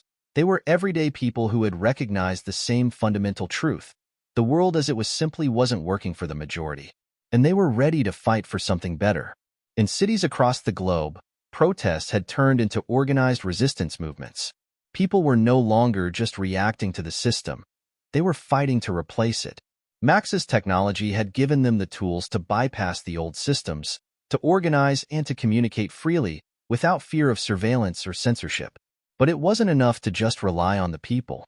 The elites had their own private armies, their own spies, their own weapons. The time for quiet resistance was over. Max and Elon knew they would need to strike back, and they would need to strike hard. Max's plan was simple, yet audacious. He would build an entirely new digital infrastructure, one that couldn't be infiltrated or shut down by the old guard. A decentralized, secure network where people could interact, trade, share knowledge, and take action without fear of retribution. But to do that, they needed to take control of key infrastructure nodes around the world, from satellite communications to undersea cables. "We need to make the world see the stakes," Max said, pacing around the room, his voice steady but full of resolve. "If we don't control the infrastructure, they will always control us. We need to sever the power of the elites, take away their ability to track and manipulate. Only then can we truly empower the people." Elon nodded. "You're talking about an all-out offensive. We'll need every resource we can get, every ally we've got." Max didn't hesitate. "We can't afford to wait. We go public now. We let the world know what we're doing, and why. We need the people on our side." Max and Elon decided that the best way to build momentum for their campaign was through direct communication. They'd been silent for too long, hiding in the shadows. It was time to come out. They would announce the next phase of the revolution to the world, not through traditional media channels, but through their own network, where they could control the message. Max's voice filled the screen of millions.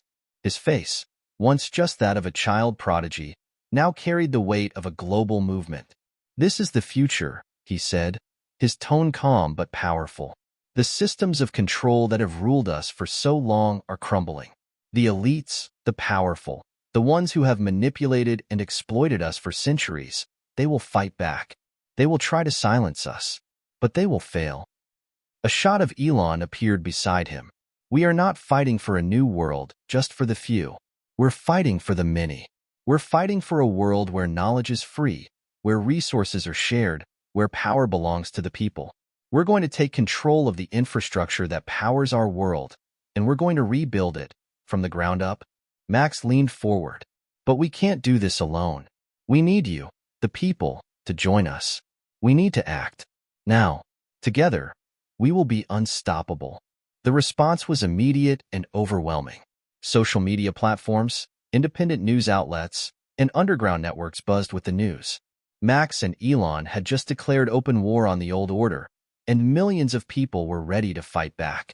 The elites, already reeling from the effects of the leak and the culling, now found themselves faced with a new threat, a united, global resistance. Their reaction was swift and brutal. Major corporations that had backed the status quo began to work with governments to shut down the growing insurgency.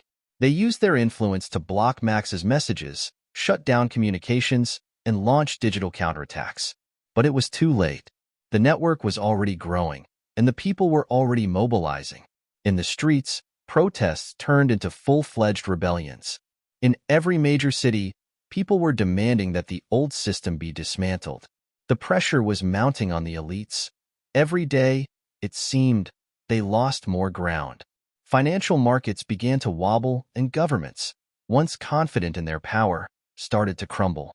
Max and Elon watched from their command center, knowing they were at the precipice of something much bigger than they had ever imagined. The world was changing, and there was no going back. But the elites weren't about to go down without a fight. They regrouped, pulling in their remaining resources and pushing their private armies into action. In a series of coordinated strikes, they launched attacks on key resistance locations, seeking to regain control of the digital infrastructure. They also moved to eliminate Max and Elon, targeting their families and allies. The tension was rising. Every day felt like a countdown. Max had known this would be the final battle, but now it felt more real than ever. Max turned to Elon. "We need to strike first. If they get to us before we can secure the nodes, we lose. If they can isolate us, they'll win." Elon nodded. "Then we strike tonight." The night had arrived. Max and Elon had prepared for this moment for months. Weeks of planning, strategizing, and building a network so vast and secure that no force could destroy it. Yet as the hours ticked down, they couldn't shake the sense that they were at the edge of something far larger than they had ever imagined. The final offensive was imminent. The global elites, their private armies in position, were preparing to strike back with everything they had. In the face of such a concentrated attack, Max and Elon were ready to fight back with one final push. They had one advantage: the people. The decentralized network Max had built was alive, thriving, and spreading like wildfire. It had already gone beyond their control. It had become a movement. But the stakes were higher than ever. If they failed, everything would collapse: their work, their hope, their future. And the world, already on the brink, would fall back into the hands of those who had controlled it for so long. Max stared at the glowing map of their global network. On one side were their allies: resistance fighters, hackers, activists, everyday people, and on the other, the dark web of powerful corporations, governments, and covert military forces that wanted to erase them. "This is it," Max said, his voice calm but unwavering. He was no longer the boy they had first met. This was the leader, the architect of the revolution. "We can't wait for them to come to us. We need to act first." Elon nodded, his face set with determination. "We've made it this far.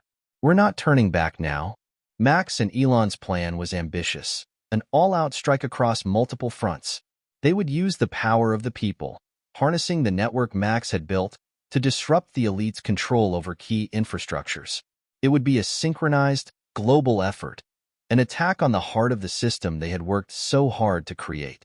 If successful, it would render the old systems powerless, ensuring that the future Max envisioned was no longer just a dream, but reality. Max leaned over a terminal, entering the final set of commands. His mind was sharp, every movement fluid as he coordinated the strike. They had secured access to the satellites, the communication hubs, and the energy grids that powered the world. Now they needed to activate them all at once. "We're set," Max said. "On my mark." Elon stood next to him, his eyes scanning the monitors. "You sure about this? Once we flip the switch, there's no turning back."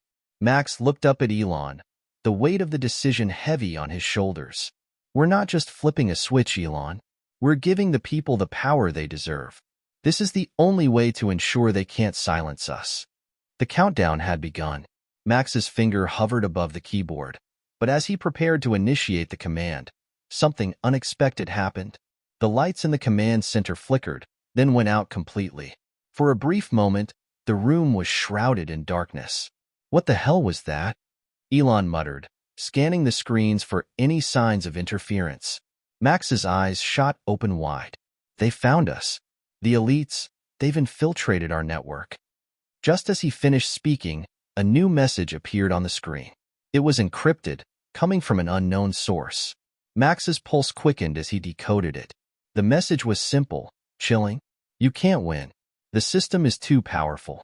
Surrender now, or we destroy everything you've worked for." Max's fingers trembled as he processed the implications. The elites had launched their counterattack. They were going to destroy everything, their technology, their infrastructure. If they couldn't shut them down, Elon stepped forward, his voice grim but steady. "We knew this was coming, Max. They'd never just sit back and let this happen." Max looked at Elon, determination in his eyes. "We can't surrender, Elon. Not now. If they destroy us, they'll destroy everything. We fight or we lose." Max and Elon had one option left: to strike back directly at the heart of the elite's power base, their central network. To do that, they would have to infiltrate and shut down the very systems the elites had spent years perfecting. A small, elite force of rebels had already infiltrated key locations around the world, critical nodes in the energy grid and communication systems that would paralyze the elite's control once taken offline. Max opened a new interface on his terminal. "We have to trigger the failsafe across every node, all at once. If we don't, they'll use this last attack to break us." Elon nodded, stepping aside as Max's fingers flew across the keyboard. The air in the room grew thick with tension. Outside, the sounds of distant sirens and protests echoed in the night. It was as if the world itself was holding its breath. The first failsafe was activated, then the second, the third. The process was moving faster than the elites could react. But then, a new complication emerged. The elites had anticipated Max's move. They had already set up a series of countermeasures designed to disable any attempt to shut down their systems. A series of firewalls, hidden behind layers of encryption, began locking Max out of the control systems. "Damn it," Max growled, pounding the desk in frustration. "They're trying to lock us out." Elon quickly scanned the interface. "I've got an idea. We can use the decentralized power of the people against them. If we can trigger a distributed denial of service, DDoS attack on their systems, we might be able to overwhelm them." Max looked at Elon, wide-eyed. "You think that'll work?" Elon grinned. "It's a long shot, but it's our only shot." Without wasting another moment, Elon began typing furiously, setting up a global DDoS. They tapped into the very network they had built, every individual connected to the cause, and turned their devices into part of the resistance. Thousands of machines, phones, and computers all over the world began working together, flooding the elite systems with data, overwhelming their defenses. The elites were caught off guard. Their systems began to buckle under the pressure. For the first time, they were on the defensive.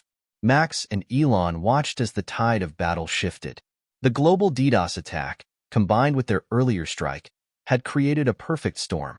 The elites, desperate to regain control, began to make mistakes. The system they had spent decades building was crumbling. Then, just as the final blows were being dealt, Max made his move.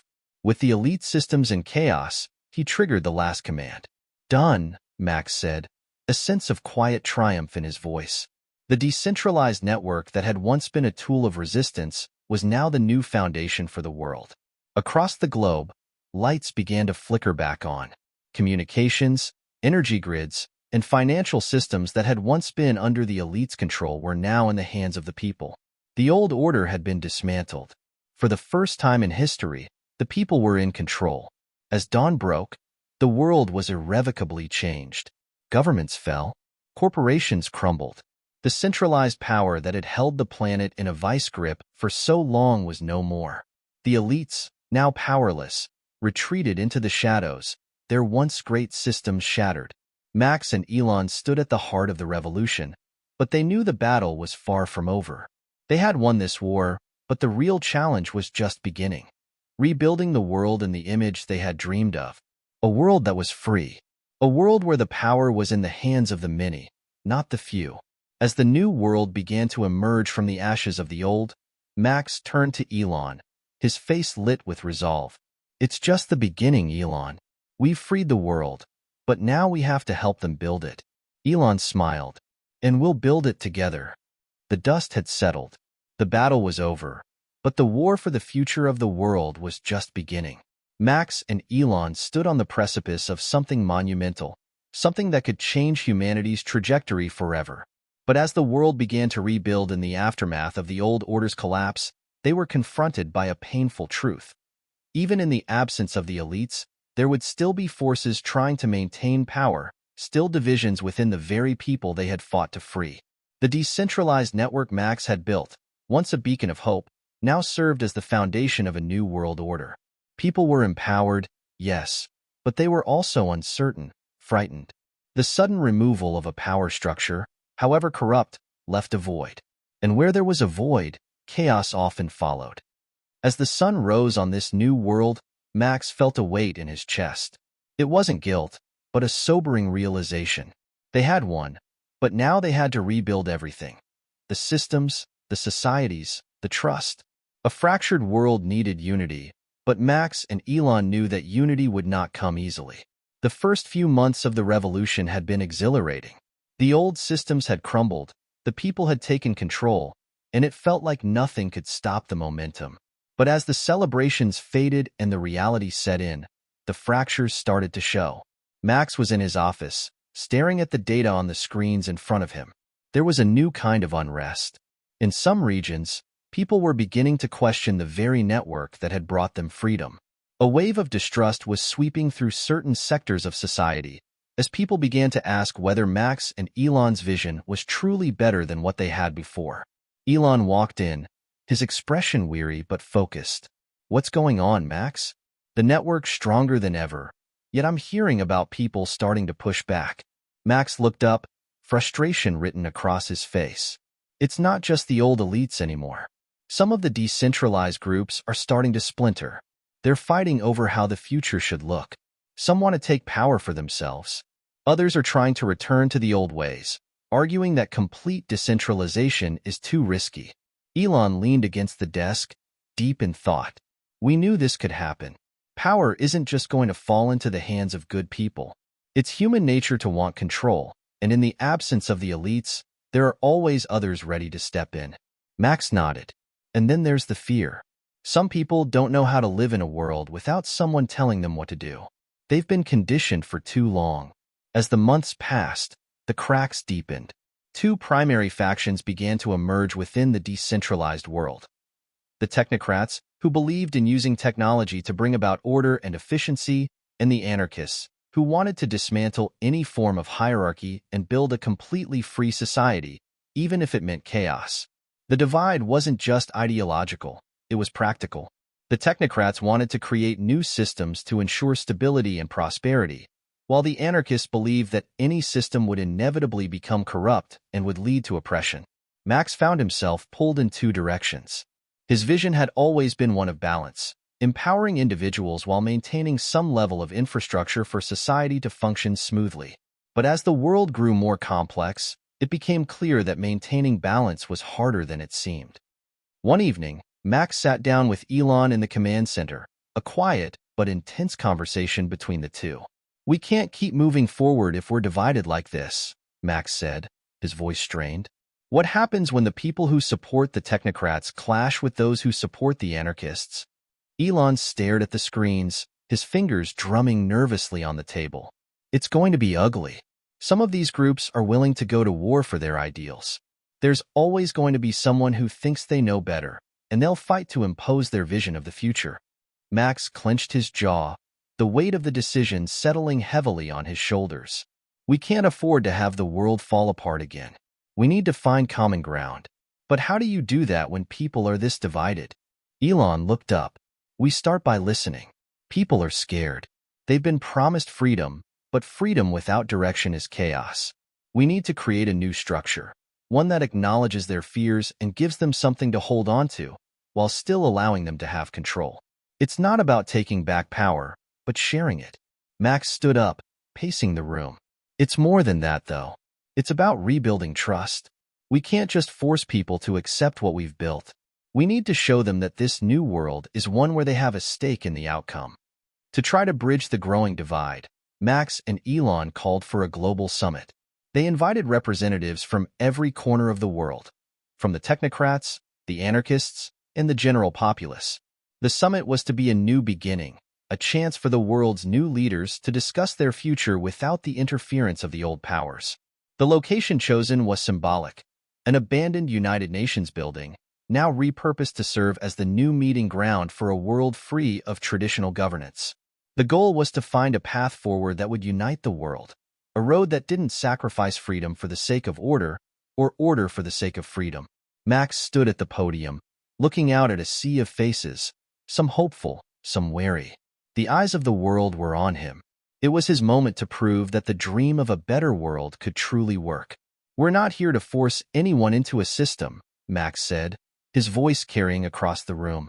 "We're here because we all want the same thing, a future where we are no longer enslaved by systems of control, where power isn't concentrated in the hands of a few. But that future will only work if we work together. We may not agree on everything, but we can agree on one thing. We want to build something better, for all of us." The room remained silent.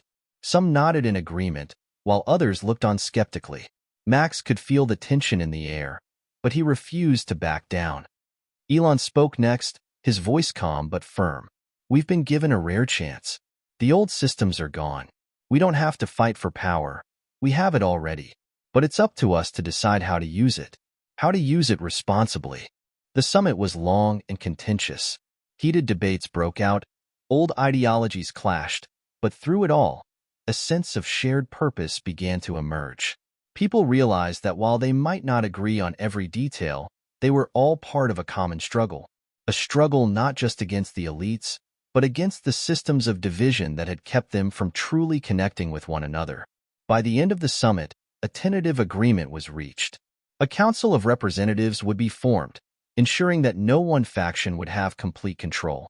Technology would be harnessed to ensure transparency and equality, and a new set of principles would guide the rebuilding of society. Max stood on the balcony of the summit building, looking out at the city skyline. The weight of the moment felt almost unbearable. They had averted collapse, for now, but the true work of healing the world had only just begun. Elon walked up beside him, placing a hand on his shoulder. "You did it, Max. We did it." Max didn't smile, though. "We've only just begun. We've created something powerful, but we have to be careful not to fall into the same traps as before. This time, we can't let the power we've won corrupt us." Elon nodded. "It won't be easy, but at least now, the people are free. And that's more than we had before." In the weeks following the global summit, the world had seemed poised for a new dawn, a future based on cooperation, equality, and decentralized power. But beneath the surface, the world was far from peaceful. The fragile peace that had been forged during the summit was already beginning to show signs of stress. The factions, though they had agreed to a shared vision, were struggling with the practicalities of that vision.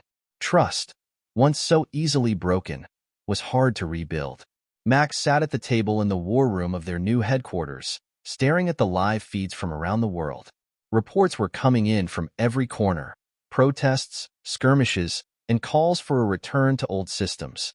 It was as if the very thing they had fought for was being torn apart, piece by piece. "We didn't anticipate this," Max muttered, rubbing his temples. "We thought the people would rally behind us once the elites were gone. But now it's just chaos. Everyone wants control." Elon, who had been reviewing the data on his own tablet, looked up with a grim expression. This was always going to be the case. No one knew how to live in a world where power wasn't concentrated in one place. People want structure. They want safety. And right now, there's nothing in place to provide that. Max's mind raced. He had anticipated resistance from the elites. They had been prepared for that. But they hadn't prepared for the people themselves to turn on each other, unable to agree on the very principles of the new society. "There has to be a way to make this work," Max said, determination creeping back into his voice. "We can't let this slip away. We've come too far." As tensions grew, a new player entered the field. A group calling themselves the Guardians emerged from the shadows. They were a loose coalition of former military leaders, security experts, and powerful technocrats who had quietly built their own power base during the revolution. Unlike the anarchists, they didn't seek to destroy all systems of control. Instead, they aimed to impose a new form of government, one that, while decentralized, had strong leadership to guide the people through the chaos. Max and Elon watched from a distance as the Guardians began to gain traction, quickly growing in influence. They had a message that resonated with many: order through strength. They promised to restore stability to the world by providing security, infrastructure, and guidance. To some, it was a welcome relief after months of uncertainty. But to Max and Elon, it felt like a betrayal of everything they had worked for. "We can't allow this to happen," Max said one night, his voice urgent. "The Guardians are calling for a return to centralized power. They say it's necessary for order, but we know what that leads to." Elon was silent for a long moment. "I've seen this before. Every time the world tries to rebuild, someone steps in, claiming to have the answers. The Guardians will promise peace, but it will come at a cost, the cost of freedom." Max stood up, his mind already working through the possibilities. "We need to expose them for what they are before they get too powerful. If they succeed, we'll be right back where we started, under the control of a new elite." Max and Elon knew that they needed to fight fire with fire. The Guardians had built a powerful narrative, one that promised stability in a world that was anything but stable. But Max knew that they could not rely solely on military might or technological superiority. If they wanted to win, they would need to control the narrative. And that meant taking the fight to the people. Max and Elon launched a global media campaign to expose the Guardians for what they truly were: a group of would-be rulers who wanted to trade one form of tyranny for another. They revealed hidden connections between the leaders of the Guardians and powerful corporations, showing how they were using the chaos to consolidate their own power. At the same time, they began to infiltrate and expose the secret networks the Guardians had created. These networks were designed to infiltrate local governments, take control of key infrastructure, and install their own loyalists into positions of power. The Guardians weren't just offering security, they were positioning themselves to become the new elite. But the propaganda war was a double-edged sword. As Max and Elon broadcasted their message, they began to see a shift in public opinion. Some people were on their side, but many others, desperate for stability, began to embrace the Guardians' message. The battle for control of the future had become a battle for hearts and minds. As the political situation grew more tense, Max received an unexpected visit from an old ally, Sophia. She had been one of his closest confidants during the revolution, a brilliant strategist who had helped Max create the decentralized network. Max had trusted her completely. But now, as she entered his office, there was something in her eyes that made him uneasy. "Sophia, what's going on?" Max asked, his voice betraying a hint of concern. She sat down across from him, her face a mask of neutrality. "I've been working with the Guardians." Max's heart dropped. "What?" "I've been working with them," she repeated, her voice cold. "They're the only ones who can restore order. What you're doing, trying to keep everything decentralized, isn't going to work. People need stability, Max. They need leadership." Max stared at her in disbelief. "You were one of us, Sophia." We fought together for a future where power didn't belong to a few. You can't possibly believe in what they're doing." Sophia's gaze hardened. "I do believe it. You're naive if you think you can just tear everything down and hope the pieces will fall into place. People want a leader they can trust. And right now, that's not you." Max stood up, his fists clenched. "You're making a mistake. The Guardians are no different from the old elites. You're just giving them a new face, a new name, but they want the same thing: control." Sophia's expression softened slightly. "I wish it weren't true, but the world is too broken, Max. You can't fix it by giving everyone a voice. Some people don't know how to use that voice. They need someone to lead them. And I'm not going to let you destroy the chance to rebuild." Max's mind raced. He couldn't believe what he was hearing. Sophia, the woman who had fought by his side, who had believed in the revolution, was now supporting the very people they had fought against. "I can't let you do this," Max said quietly, his voice resolute. "I won't let you become one of them." Sophia stood up, her face a mix of regret and determination. "You've already lost, Max. This is bigger than you. It's bigger than all of us." With that, she turned and walked out, leaving Max to grapple with the weight of her betrayal. Max and Elon knew that the war for the future of the world was far from over. The Guardians were gaining power, and Sophia's defection was just the beginning. The fight was no longer just about defeating the old elites. It was about holding on to the principles they had fought for, principles that were now being challenged by those who sought to return to the old ways of centralized control. Max turned to Elon, his face grim. "We've lost an ally, and we might lose more if we don't act fast. We have to stop the Guardians before they get too strong." Elon nodded, his expression hardening. "We'll stop them, but we need to think bigger. We need to show the people that the future they're being promised by the Guardians is a lie." Max clenched his fists. The fight isn't over, not by a long shot. The world teetered on the edge. With the Guardians tightening their grip on power, Max and Elon knew that the stakes had never been higher. The public was divided. Some were beginning to rally behind the Guardians' promises of order, while others still clung to the ideals of decentralization, unsure of what the future would bring. The once vibrant movement that had ignited the revolution was now fractured, torn apart by conflicting visions of what the new world should look like. The chaos that Max and Elon had hoped to avoid was starting to take root, and every attempt to contain it seemed to lead to even greater unrest. Elon had always known that their fight against the old powers would never be easy, but now he found himself asking the same question Max had asked countless times. Had they made a mistake? "We need a plan," Max said, his voice tinged with urgency. They were holed up in a secret location, deep within the underground network that had once been the cornerstone of their revolution. The walls were lined with monitors, all showing different corners of the world. Scenes of protests, violence, and propaganda.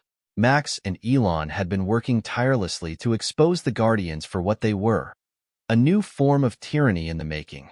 But each time they made a move, it felt as though the power of the Guardians only grew stronger. They had infiltrated the media, ensuring that their message of stability and protection reached millions. They'd even begun to take control of essential resources like energy, food distribution, and water supplies, giving them the leverage to sway those still on the fence. "We can't let them take control of the narrative," Elon said, his tone steely. "But it's not just about the media anymore.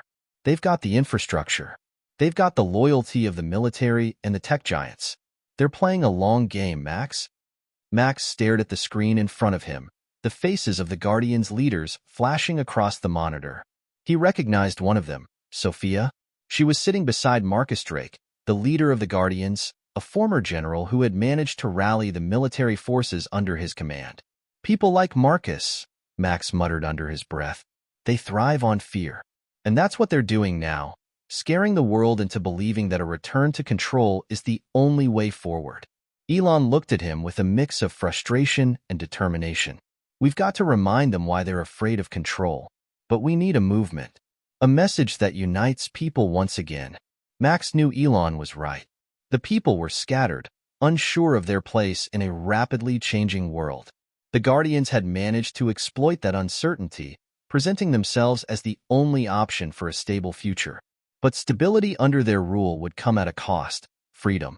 Max and Elon's first step was to reach out to the leaders of the remaining decentralized cells.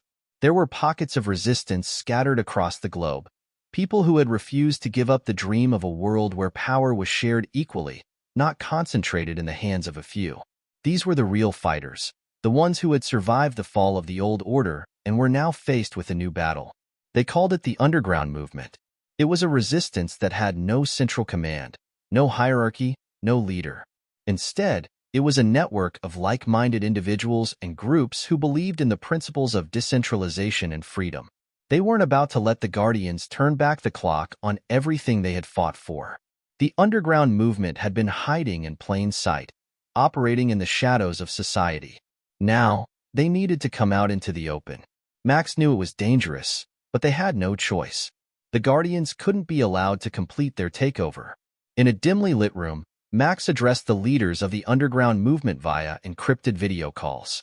Their faces appeared on the large screen in front of him, each one looking more determined than the last. "We've been living in the shadows for far too long," Max began, his voice steady but filled with resolve. "But the time for hiding is over. The Guardians are not just a threat to us. They're a threat to everyone who believes in freedom. We've built this movement on the idea that power should be shared, not hoarded. We need to unite, or we risk losing everything." There was a murmur of agreement, but also hesitation. The resistance had been fractured for so long that the idea of coming together again seemed almost impossible. "I know the risk," Max continued, locking eyes with each of them, "but we have to show the world what the Guardians are really about. If we don't expose them for the frauds they are, we will lose everything we fought for. And I don't know about you, but I'm not willing to let that happen." One of the leaders, a woman named Clara, spoke up. "We're with you, Max. But how do we defeat them? They have resources. They have the military. We're just a bunch of rebels." Max smiled grimly. "We may not have their power, but we have the people. We've seen what happens when the people rise up. The Guardians may control the infrastructure, but they don't control hearts. And that's where we'll hit them." Max and Elon began coordinating with underground cells in cities around the world. They knew they couldn't take on the Guardians head-to-head, not yet, but they could cripple them by exposing their true motives and creating a global disruption. The first phase of the plan was to disrupt the Guardians' hold on key resources. If they could break the grip on food, water, and energy, the public would be forced to see the Guardians for what they really were. Nothing more than another self-interested power structure using fear to control the population. Max and Elon reached out to the remaining hackers within the decentralized network, individuals who still believed in the dream of a free, transparent world. With their help, they began to expose the true extent of the Guardians' manipulation. For weeks, they worked in secrecy, hacking into the Guardians' communication networks, leaking classified documents, and broadcasting the truth about their operations. The goal was simple: expose their hypocrisy and reveal that they were no different from the corrupt elites they had overthrown. Meanwhile, the underground movement launched a series of targeted protests, spreading awareness about the true nature of the Guardians. Their message was clear: the fight for freedom wasn't over, and the people had the power to change the course of history. As the resistance grew stronger, so did the response from the Guardians. They declared martial law in major cities, using their military power to silence dissent.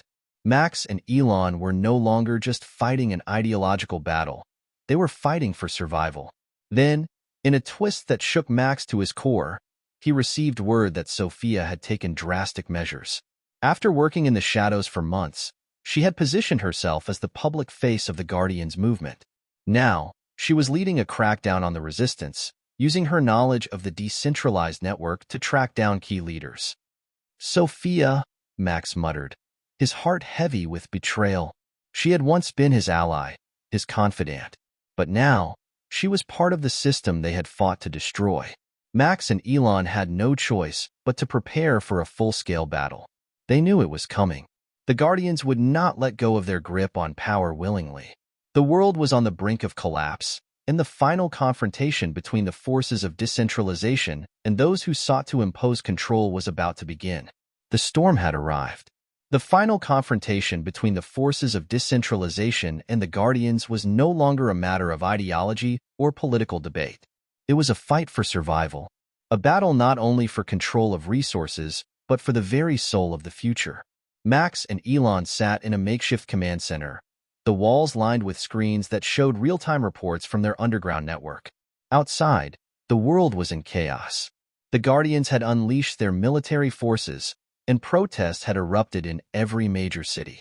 Martial law was now a grim reality, and Sophia, the woman Max once trusted as his closest ally, was leading the charge against the resistance. "What's the situation?" Max asked, his voice tight with tension. Elon was staring at a map of the world on one of the screens, his eyes scanning the shifting red zones that indicated areas under heavy military control. "They're mobilizing faster than we expected. The Guardians have reinforced their positions. They're taking out key leadership, targeting anyone who could oppose them." Max clenched his fists. "And what about ourselves? The underground? We've got resistance fighters in almost every major city," Elon replied. "But it's getting harder to communicate. We're losing ground." Max felt the weight of the moment settle on his shoulders. The underground movement was his creation, their last hope. But now, even their network was being crushed under the weight of military force and betrayal. They needed a miracle. As the battle lines were drawn, Max's thoughts kept returning to Sophia. He couldn't shake the image of her sitting beside MacusStories, the leader of the Guardians. Sophia, once an idealist, a passionate believer in the cause, had now become the very thing they had fought against.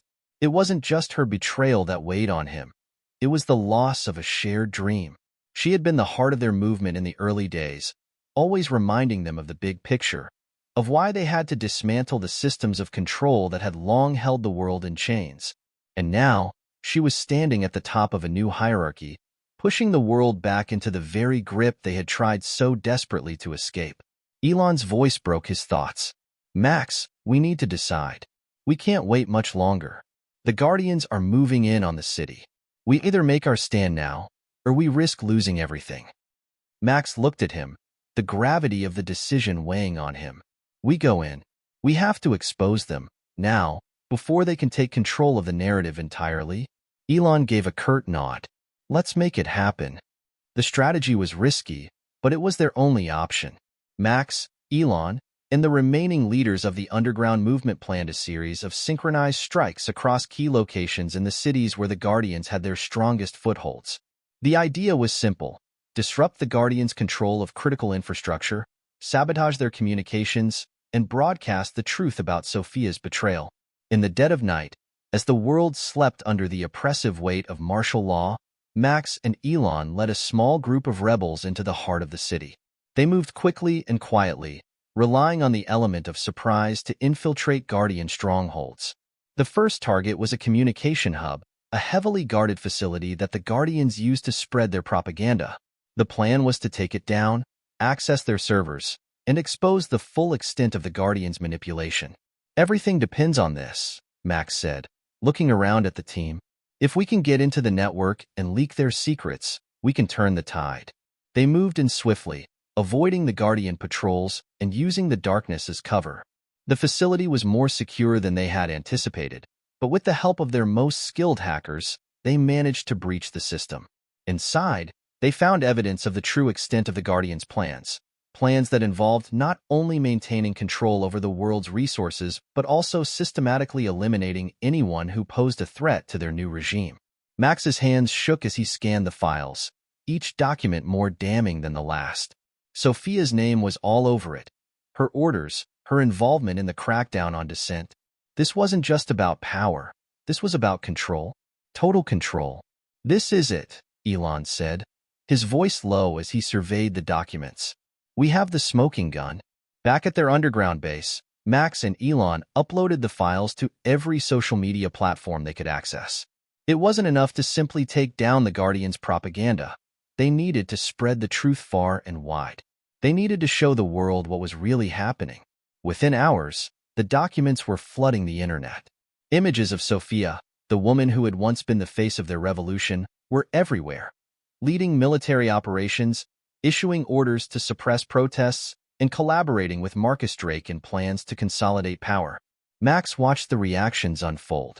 At first, it seemed like a small ripple, a few outraged comments, some calls for accountability.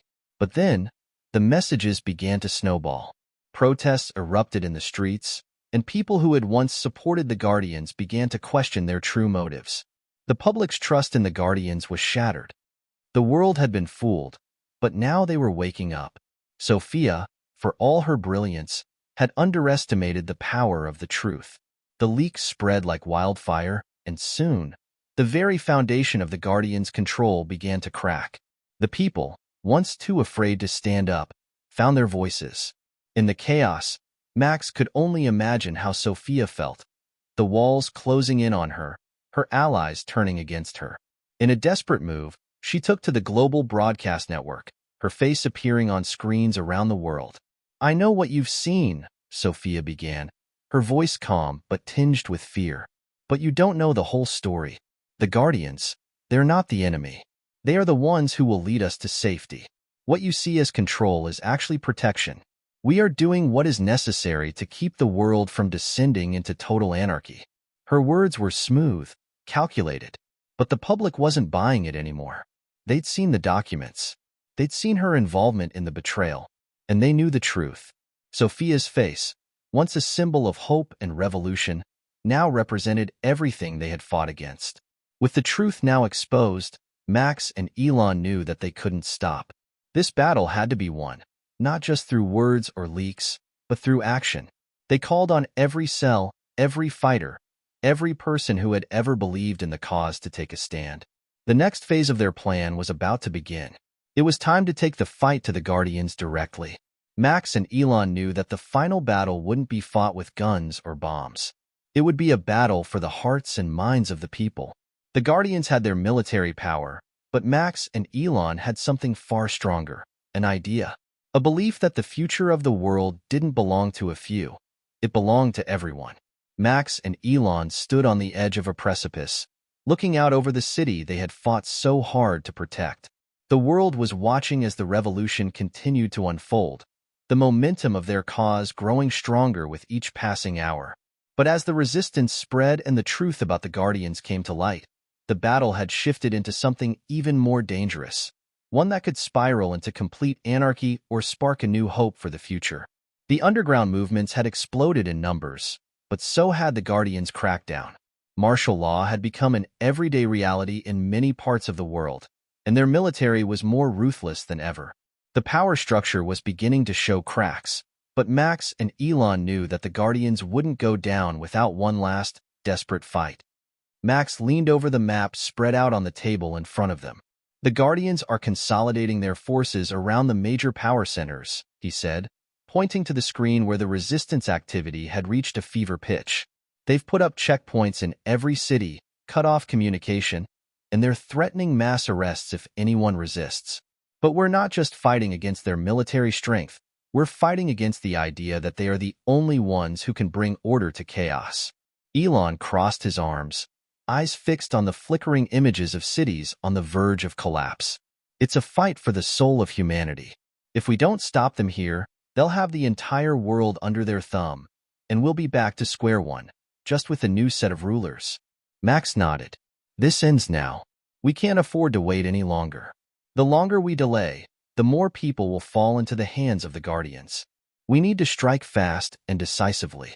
As the resistance gained ground, Sophia, who had once stood beside them, now found herself at the helm of a monstrous machine.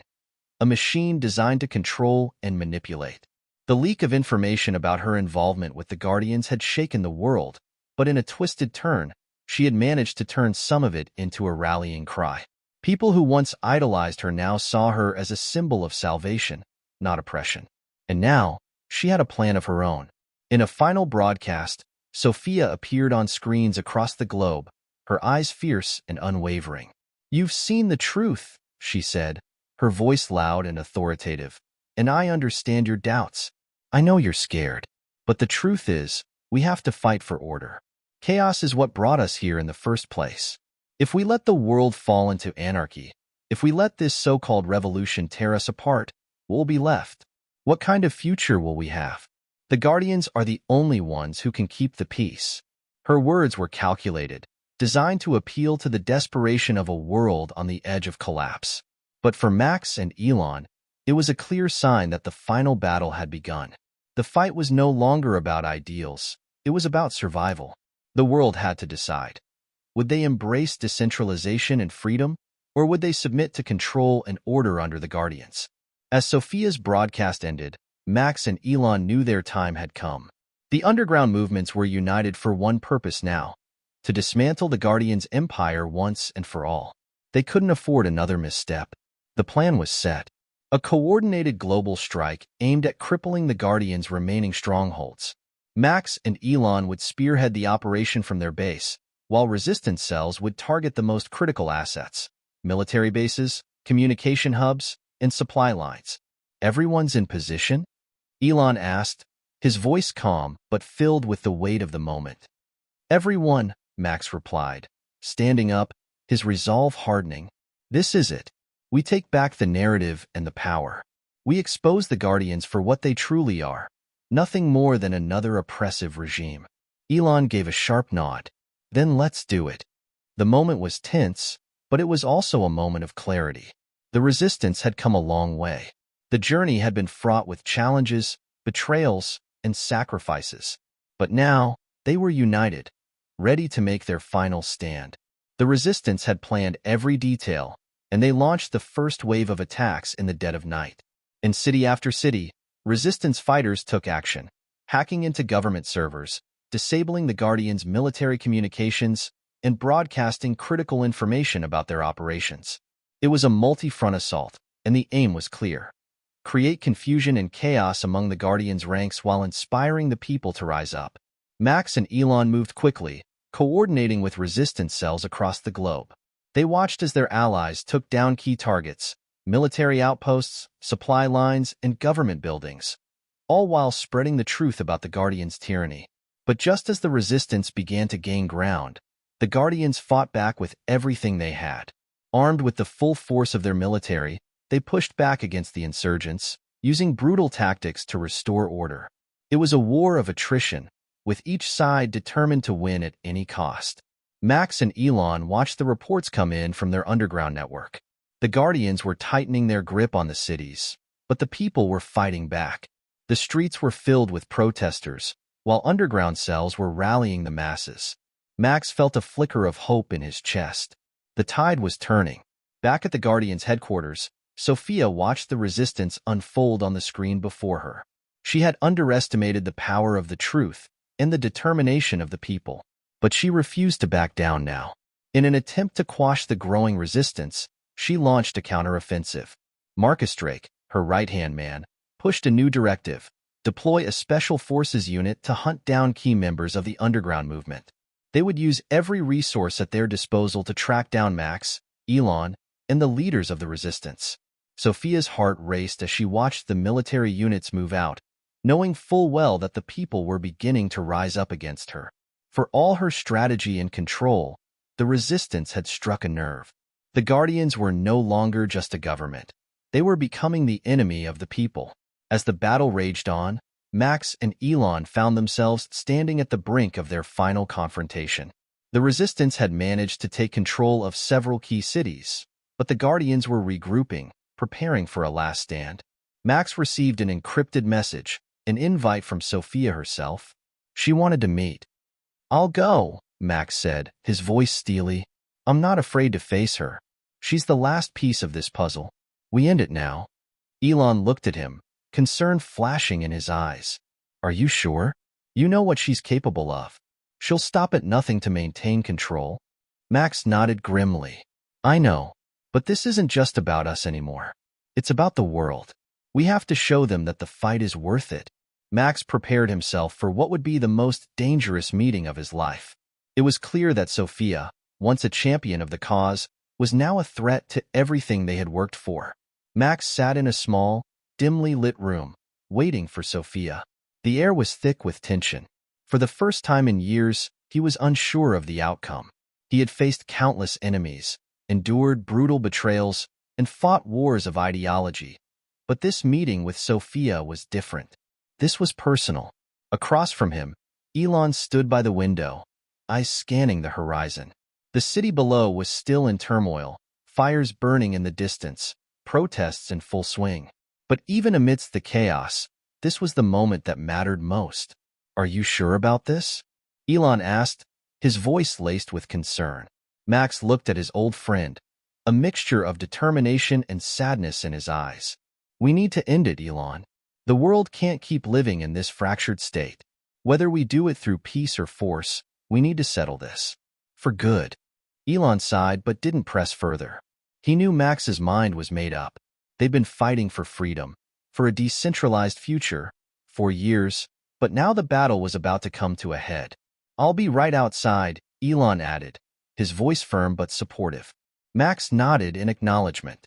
"If things go sideways, we'll handle it," Elon finished for him, walking toward the door. "Good luck." The door clicked shut, leaving Max alone in the room. The sound of his own breathing felt unnervingly loud. His thoughts drifted back to the early days, when Sophia had been his closest ally. They had shared dreams, visions of a world without oppression. But somewhere along the way, those dreams had split apart, fractured into opposing realities. The door creaked open, and there she stood. Sophia, the woman who had once been his equal, his partner in revolution, now the face of the very system they had tried to dismantle. Max stood up, his heart pounding in his chest. She hadn't changed much. Her sharp eyes still burned with the same intensity, but there was something colder about her now, something hardened. "Max," she said, her voice steady, betraying no emotion. "I knew you'd come. I never doubted it." Max studied her for a moment. Despite everything, despite the betrayal, he could still see the woman who had once inspired him, the woman who had fought for justice. But that woman was gone. In her place stood someone who was now part of the problem. "Did you ever doubt it, Sophia?" Max asked, his voice low.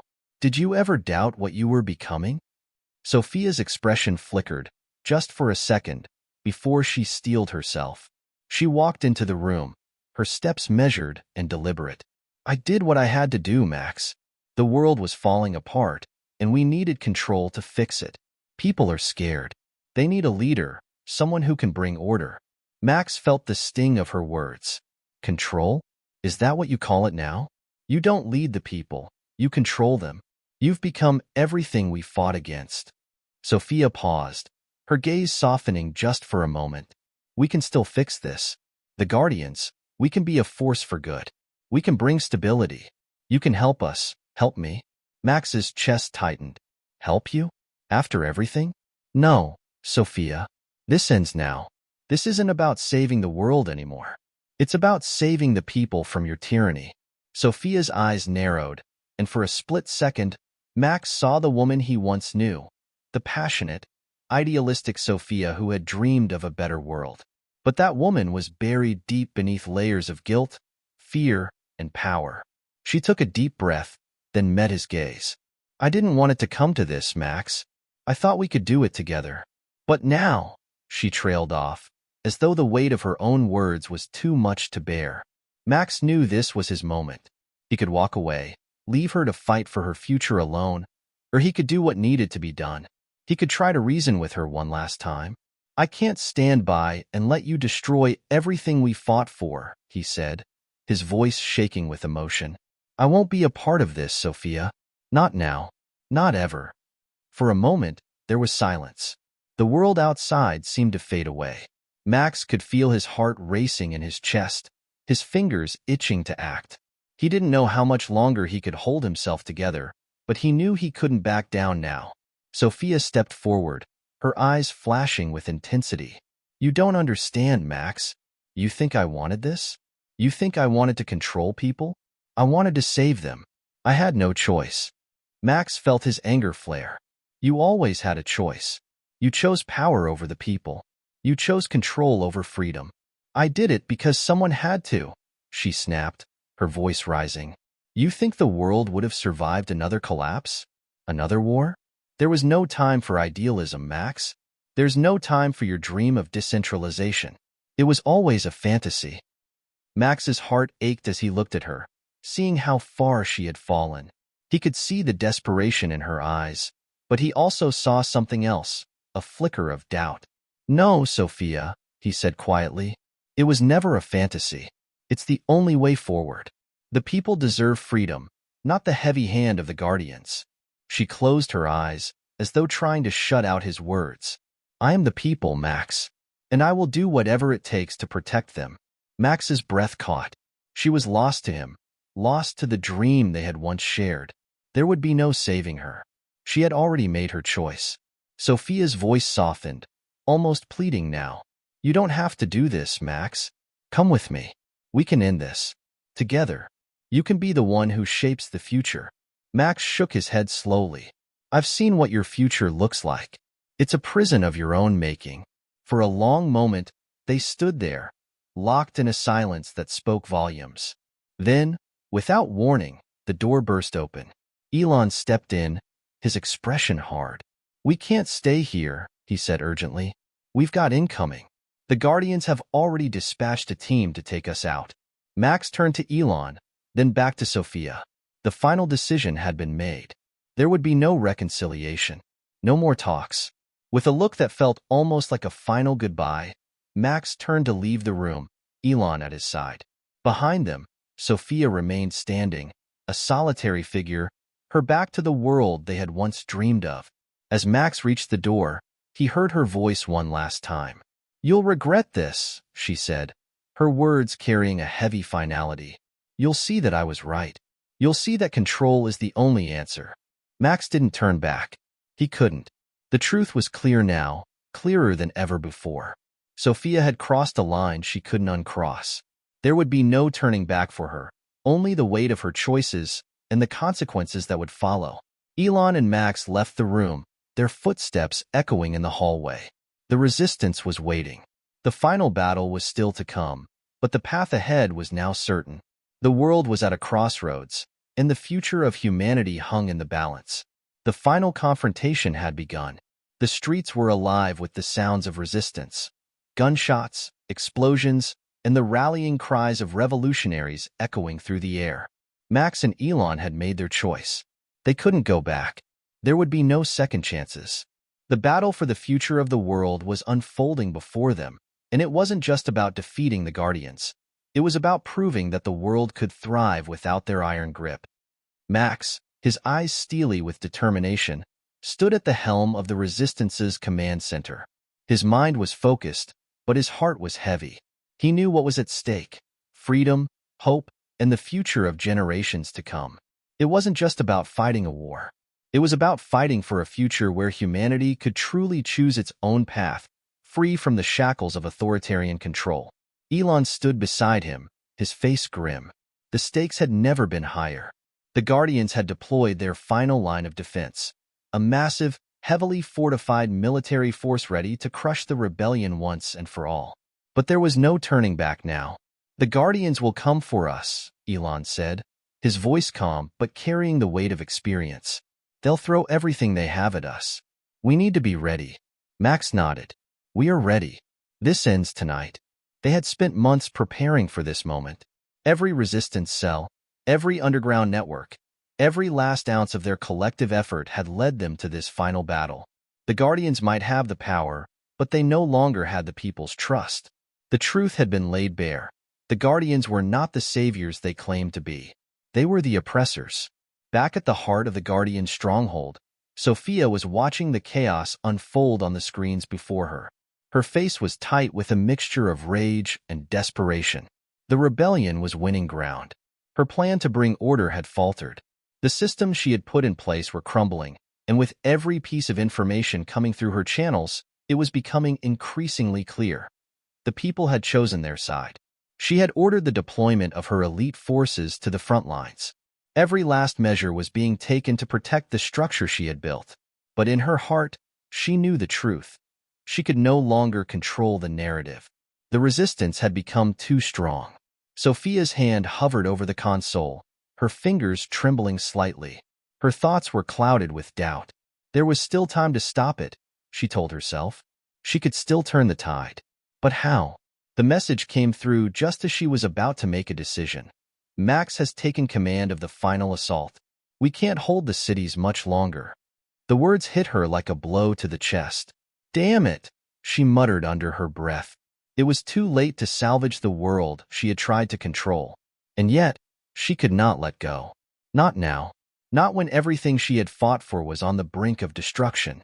"Send in the final strike force," she ordered, her voice now resolute. "We won't let them have the victory so easily. We will crush them, once and for all." Max and Elon watched as the resistance forces moved into position, their fighters poised to strike at the heart of the Guardian strongholds. This was the moment they had been preparing for, the culmination of everything they had endured. The Guardians had gathered their forces, and their final assault was imminent. "We'll hit them at the power stations first," Max said, his voice sharp. "We cripple their communications and their infrastructure. The rest of the cells will handle the military bases." Elon nodded. "It's now or never. If we fail tonight, there won't be another chance." The clock was ticking. The entire world was watching, waiting for the outcome. It was no longer just about survival. It was about reclaiming their future. "Let's do this," Max said. With a final glance at Elon, Max turned and headed toward the command center. The mission was clear: take down the Guardians' military operations and disrupt their control systems. If they could sever the core of the Guardians' power, the resistance could finally claim victory. The battle was on. As Max and Elon led their forces into the heart of the conflict, the air was thick with anticipation. The first wave of resistance fighters hit the power stations, causing massive blackouts across the cities controlled by the Guardians. The impact was immediate. Communications went dark, surveillance systems went offline, and the Guardians' military units found themselves in disarray. But the counterattack from the Guardians came swiftly. Their forces, elite and well-coordinated, fought back with brutal efficiency. The streets were filled with chaos as the two sides clashed, each determined to win at any cost. Sophia stood in the heart of the Guardians' command center, watching the tide of battle shift. Her fingers clenched around the edge of the console, her mind racing with possibilities. The battle for the future of the world was unfolding before her eyes, and she was running out of time. She had been the architect of order. She had believed that control was the only way to ensure humanity's survival. But now, in the face of this revolution, she could feel the foundations of her empire crumbling. The question that had plagued her for months now burned in her mind. Was this truly the way forward? Was it possible to fix the world without resorting to total domination? Her gaze flickered to the holographic map of the city, where the last of her forces were making their stand. It wasn't too late. There was still time to crush the resistance, to restore her vision of a controlled future. But then her mind flashed to Max's words, his voice full of conviction. Freedom was worth the fight. Was she really willing to destroy everything for control? In the final moments of indecision, her comms officer broke the silence. "Sophia, we have incoming. Max is heading for the central hub. We need to act now." Her breath caught in her throat. She could feel the walls closing in. There was no turning back now. "Prepare the final strike force," she said, her voice now cold and calculating. "We end this tonight."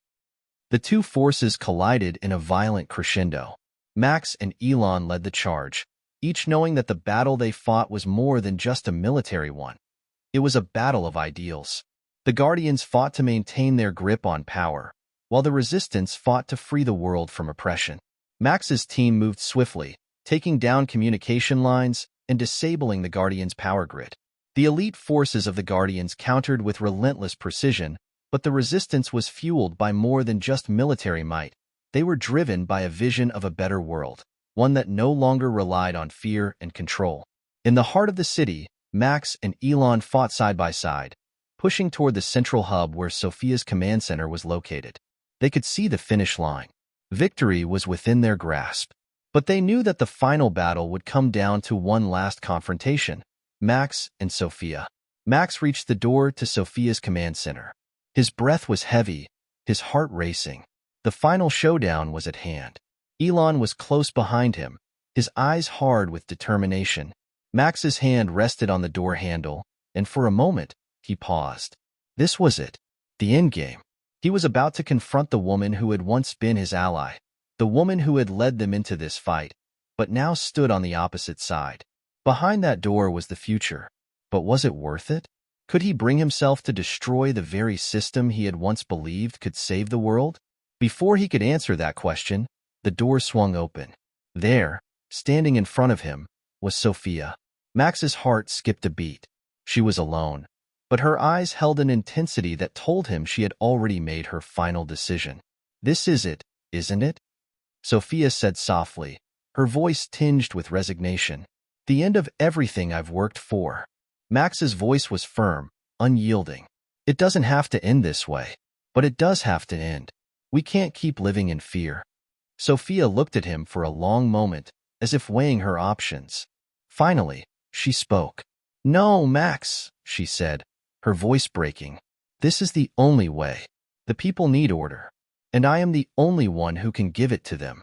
The final words hung in the air, and Max knew the battle was no longer about ideals. It was about survival. But the question lingered. Who would win? The people's freedom or the price of control? Max stood before Sophia, his heart pounding in his chest. The chaos of battle raged outside, but in this moment, in this room, everything seemed to slow down. He could see it in her eyes, the conflict, the hesitation, the remnants of the woman she once was. But it wasn't enough. Not anymore. "You don't have to do this, Sophia," Max said, his voice firm, though tinged with the sorrow of their lost past. "I know you still care. You're not the monster they've made you into." Sophia's eyes flashed, and she took a step forward, her posture rigid with authority. "I am what I need to be, Max. The world is a wreck. The people want stability, control. I'm the only one who can give that to them." Max felt his heart tighten. He had heard these words too many times before. She had once been the voice of hope, the idealist who had believed in change. But now she was the architect of tyranny, the one who saw the world through the lens of control, unable to understand that true freedom could only come from dismantling the systems that held humanity in chains. "You're wrong, Sophia," he said quietly. "What you're offering is a prison, not a future. A future without freedom isn't a future worth having." Sophia recoiled as if his words had physically struck her. The expression on her face faltered for just a moment, like a crack in the wall she had built around herself. But then, just as quickly, her features hardened once again, the facade of control taking over. "You think the people will be better off under your delusions," she spat. "You think the chaos will stop once you tear everything down? You're wrong. The world is not kind. It doesn't care about your dreams, Max. It doesn't care about freedom. It cares about survival." Max's mind raced. He could feel the weight of the moment pressing down on him. This was it, the last confrontation. There was no more talking, no more persuading. There was only action. And the action would either secure a future of freedom or leave the world in the hands of a despot. Behind him, Elon's voice crackled through the communicator in his ear. "Max, we've got the final push lined up.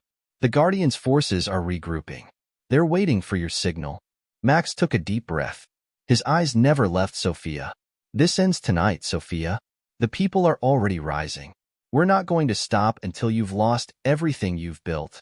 Sophia's lips curled into a grim smile. "You don't understand, Max. This isn't about me. It's about saving the world. You can destroy me, but it won't change anything. The chaos will come again, and when it does, you'll regret your choices." Max shook his head. "Maybe you're right. Maybe there will always be chaos. But we'll face it on our own terms, without your chains." With that, he turned and moved toward the command center's control panel, where the final stage of their mission awaited. Behind him, Elon's forces were taking down the last of the Guardians' defenses, but there was no time to waste. The moment had come. Sophia's voice echoed behind him, sharp and commanding. "Don't think you've won, Max. This is just the beginning. I'll make sure you regret this." Max ignored her, his focus unwavering. He approached the control panel, fingers moving over the touch interface, activating the sequence that would disable the Guardians' remaining power structures. The countdown had begun. There was no turning back. As Max worked, Sophia's gaze fell to the screens that surrounded her. The situation was deteriorating faster than she had anticipated. Her forces were on the retreat. The resistance had overwhelmed their last line of defense. The power grid was collapsing. The central hubs, the very foundation of her control, were shutting down, one by one. Sophia's mind raced, but she was no longer sure of what to do. The cold, hard truth she had tried to avoid was becoming undeniable. She had sacrificed everything for this moment, believing that control was the only way to secure the future. But now, it was all falling apart. Max had been right. Freedom was not a dream. It was the only thing that could save humanity. But it was too late. She had made her choices, and now she would have to live with them. With a slow, deliberate movement, she turned away from the console and walked to the window. Outside, the city was burning. The people were rising up, tearing down the systems that had once kept them oppressed. It was a scene she had never thought she would witness. Chaos, yes, but also hope. The people were fighting for their freedom. A deep sigh escaped her lips. Maybe Max was right. Maybe this was the only way forward. But could she still be part of it? Could she still redeem herself?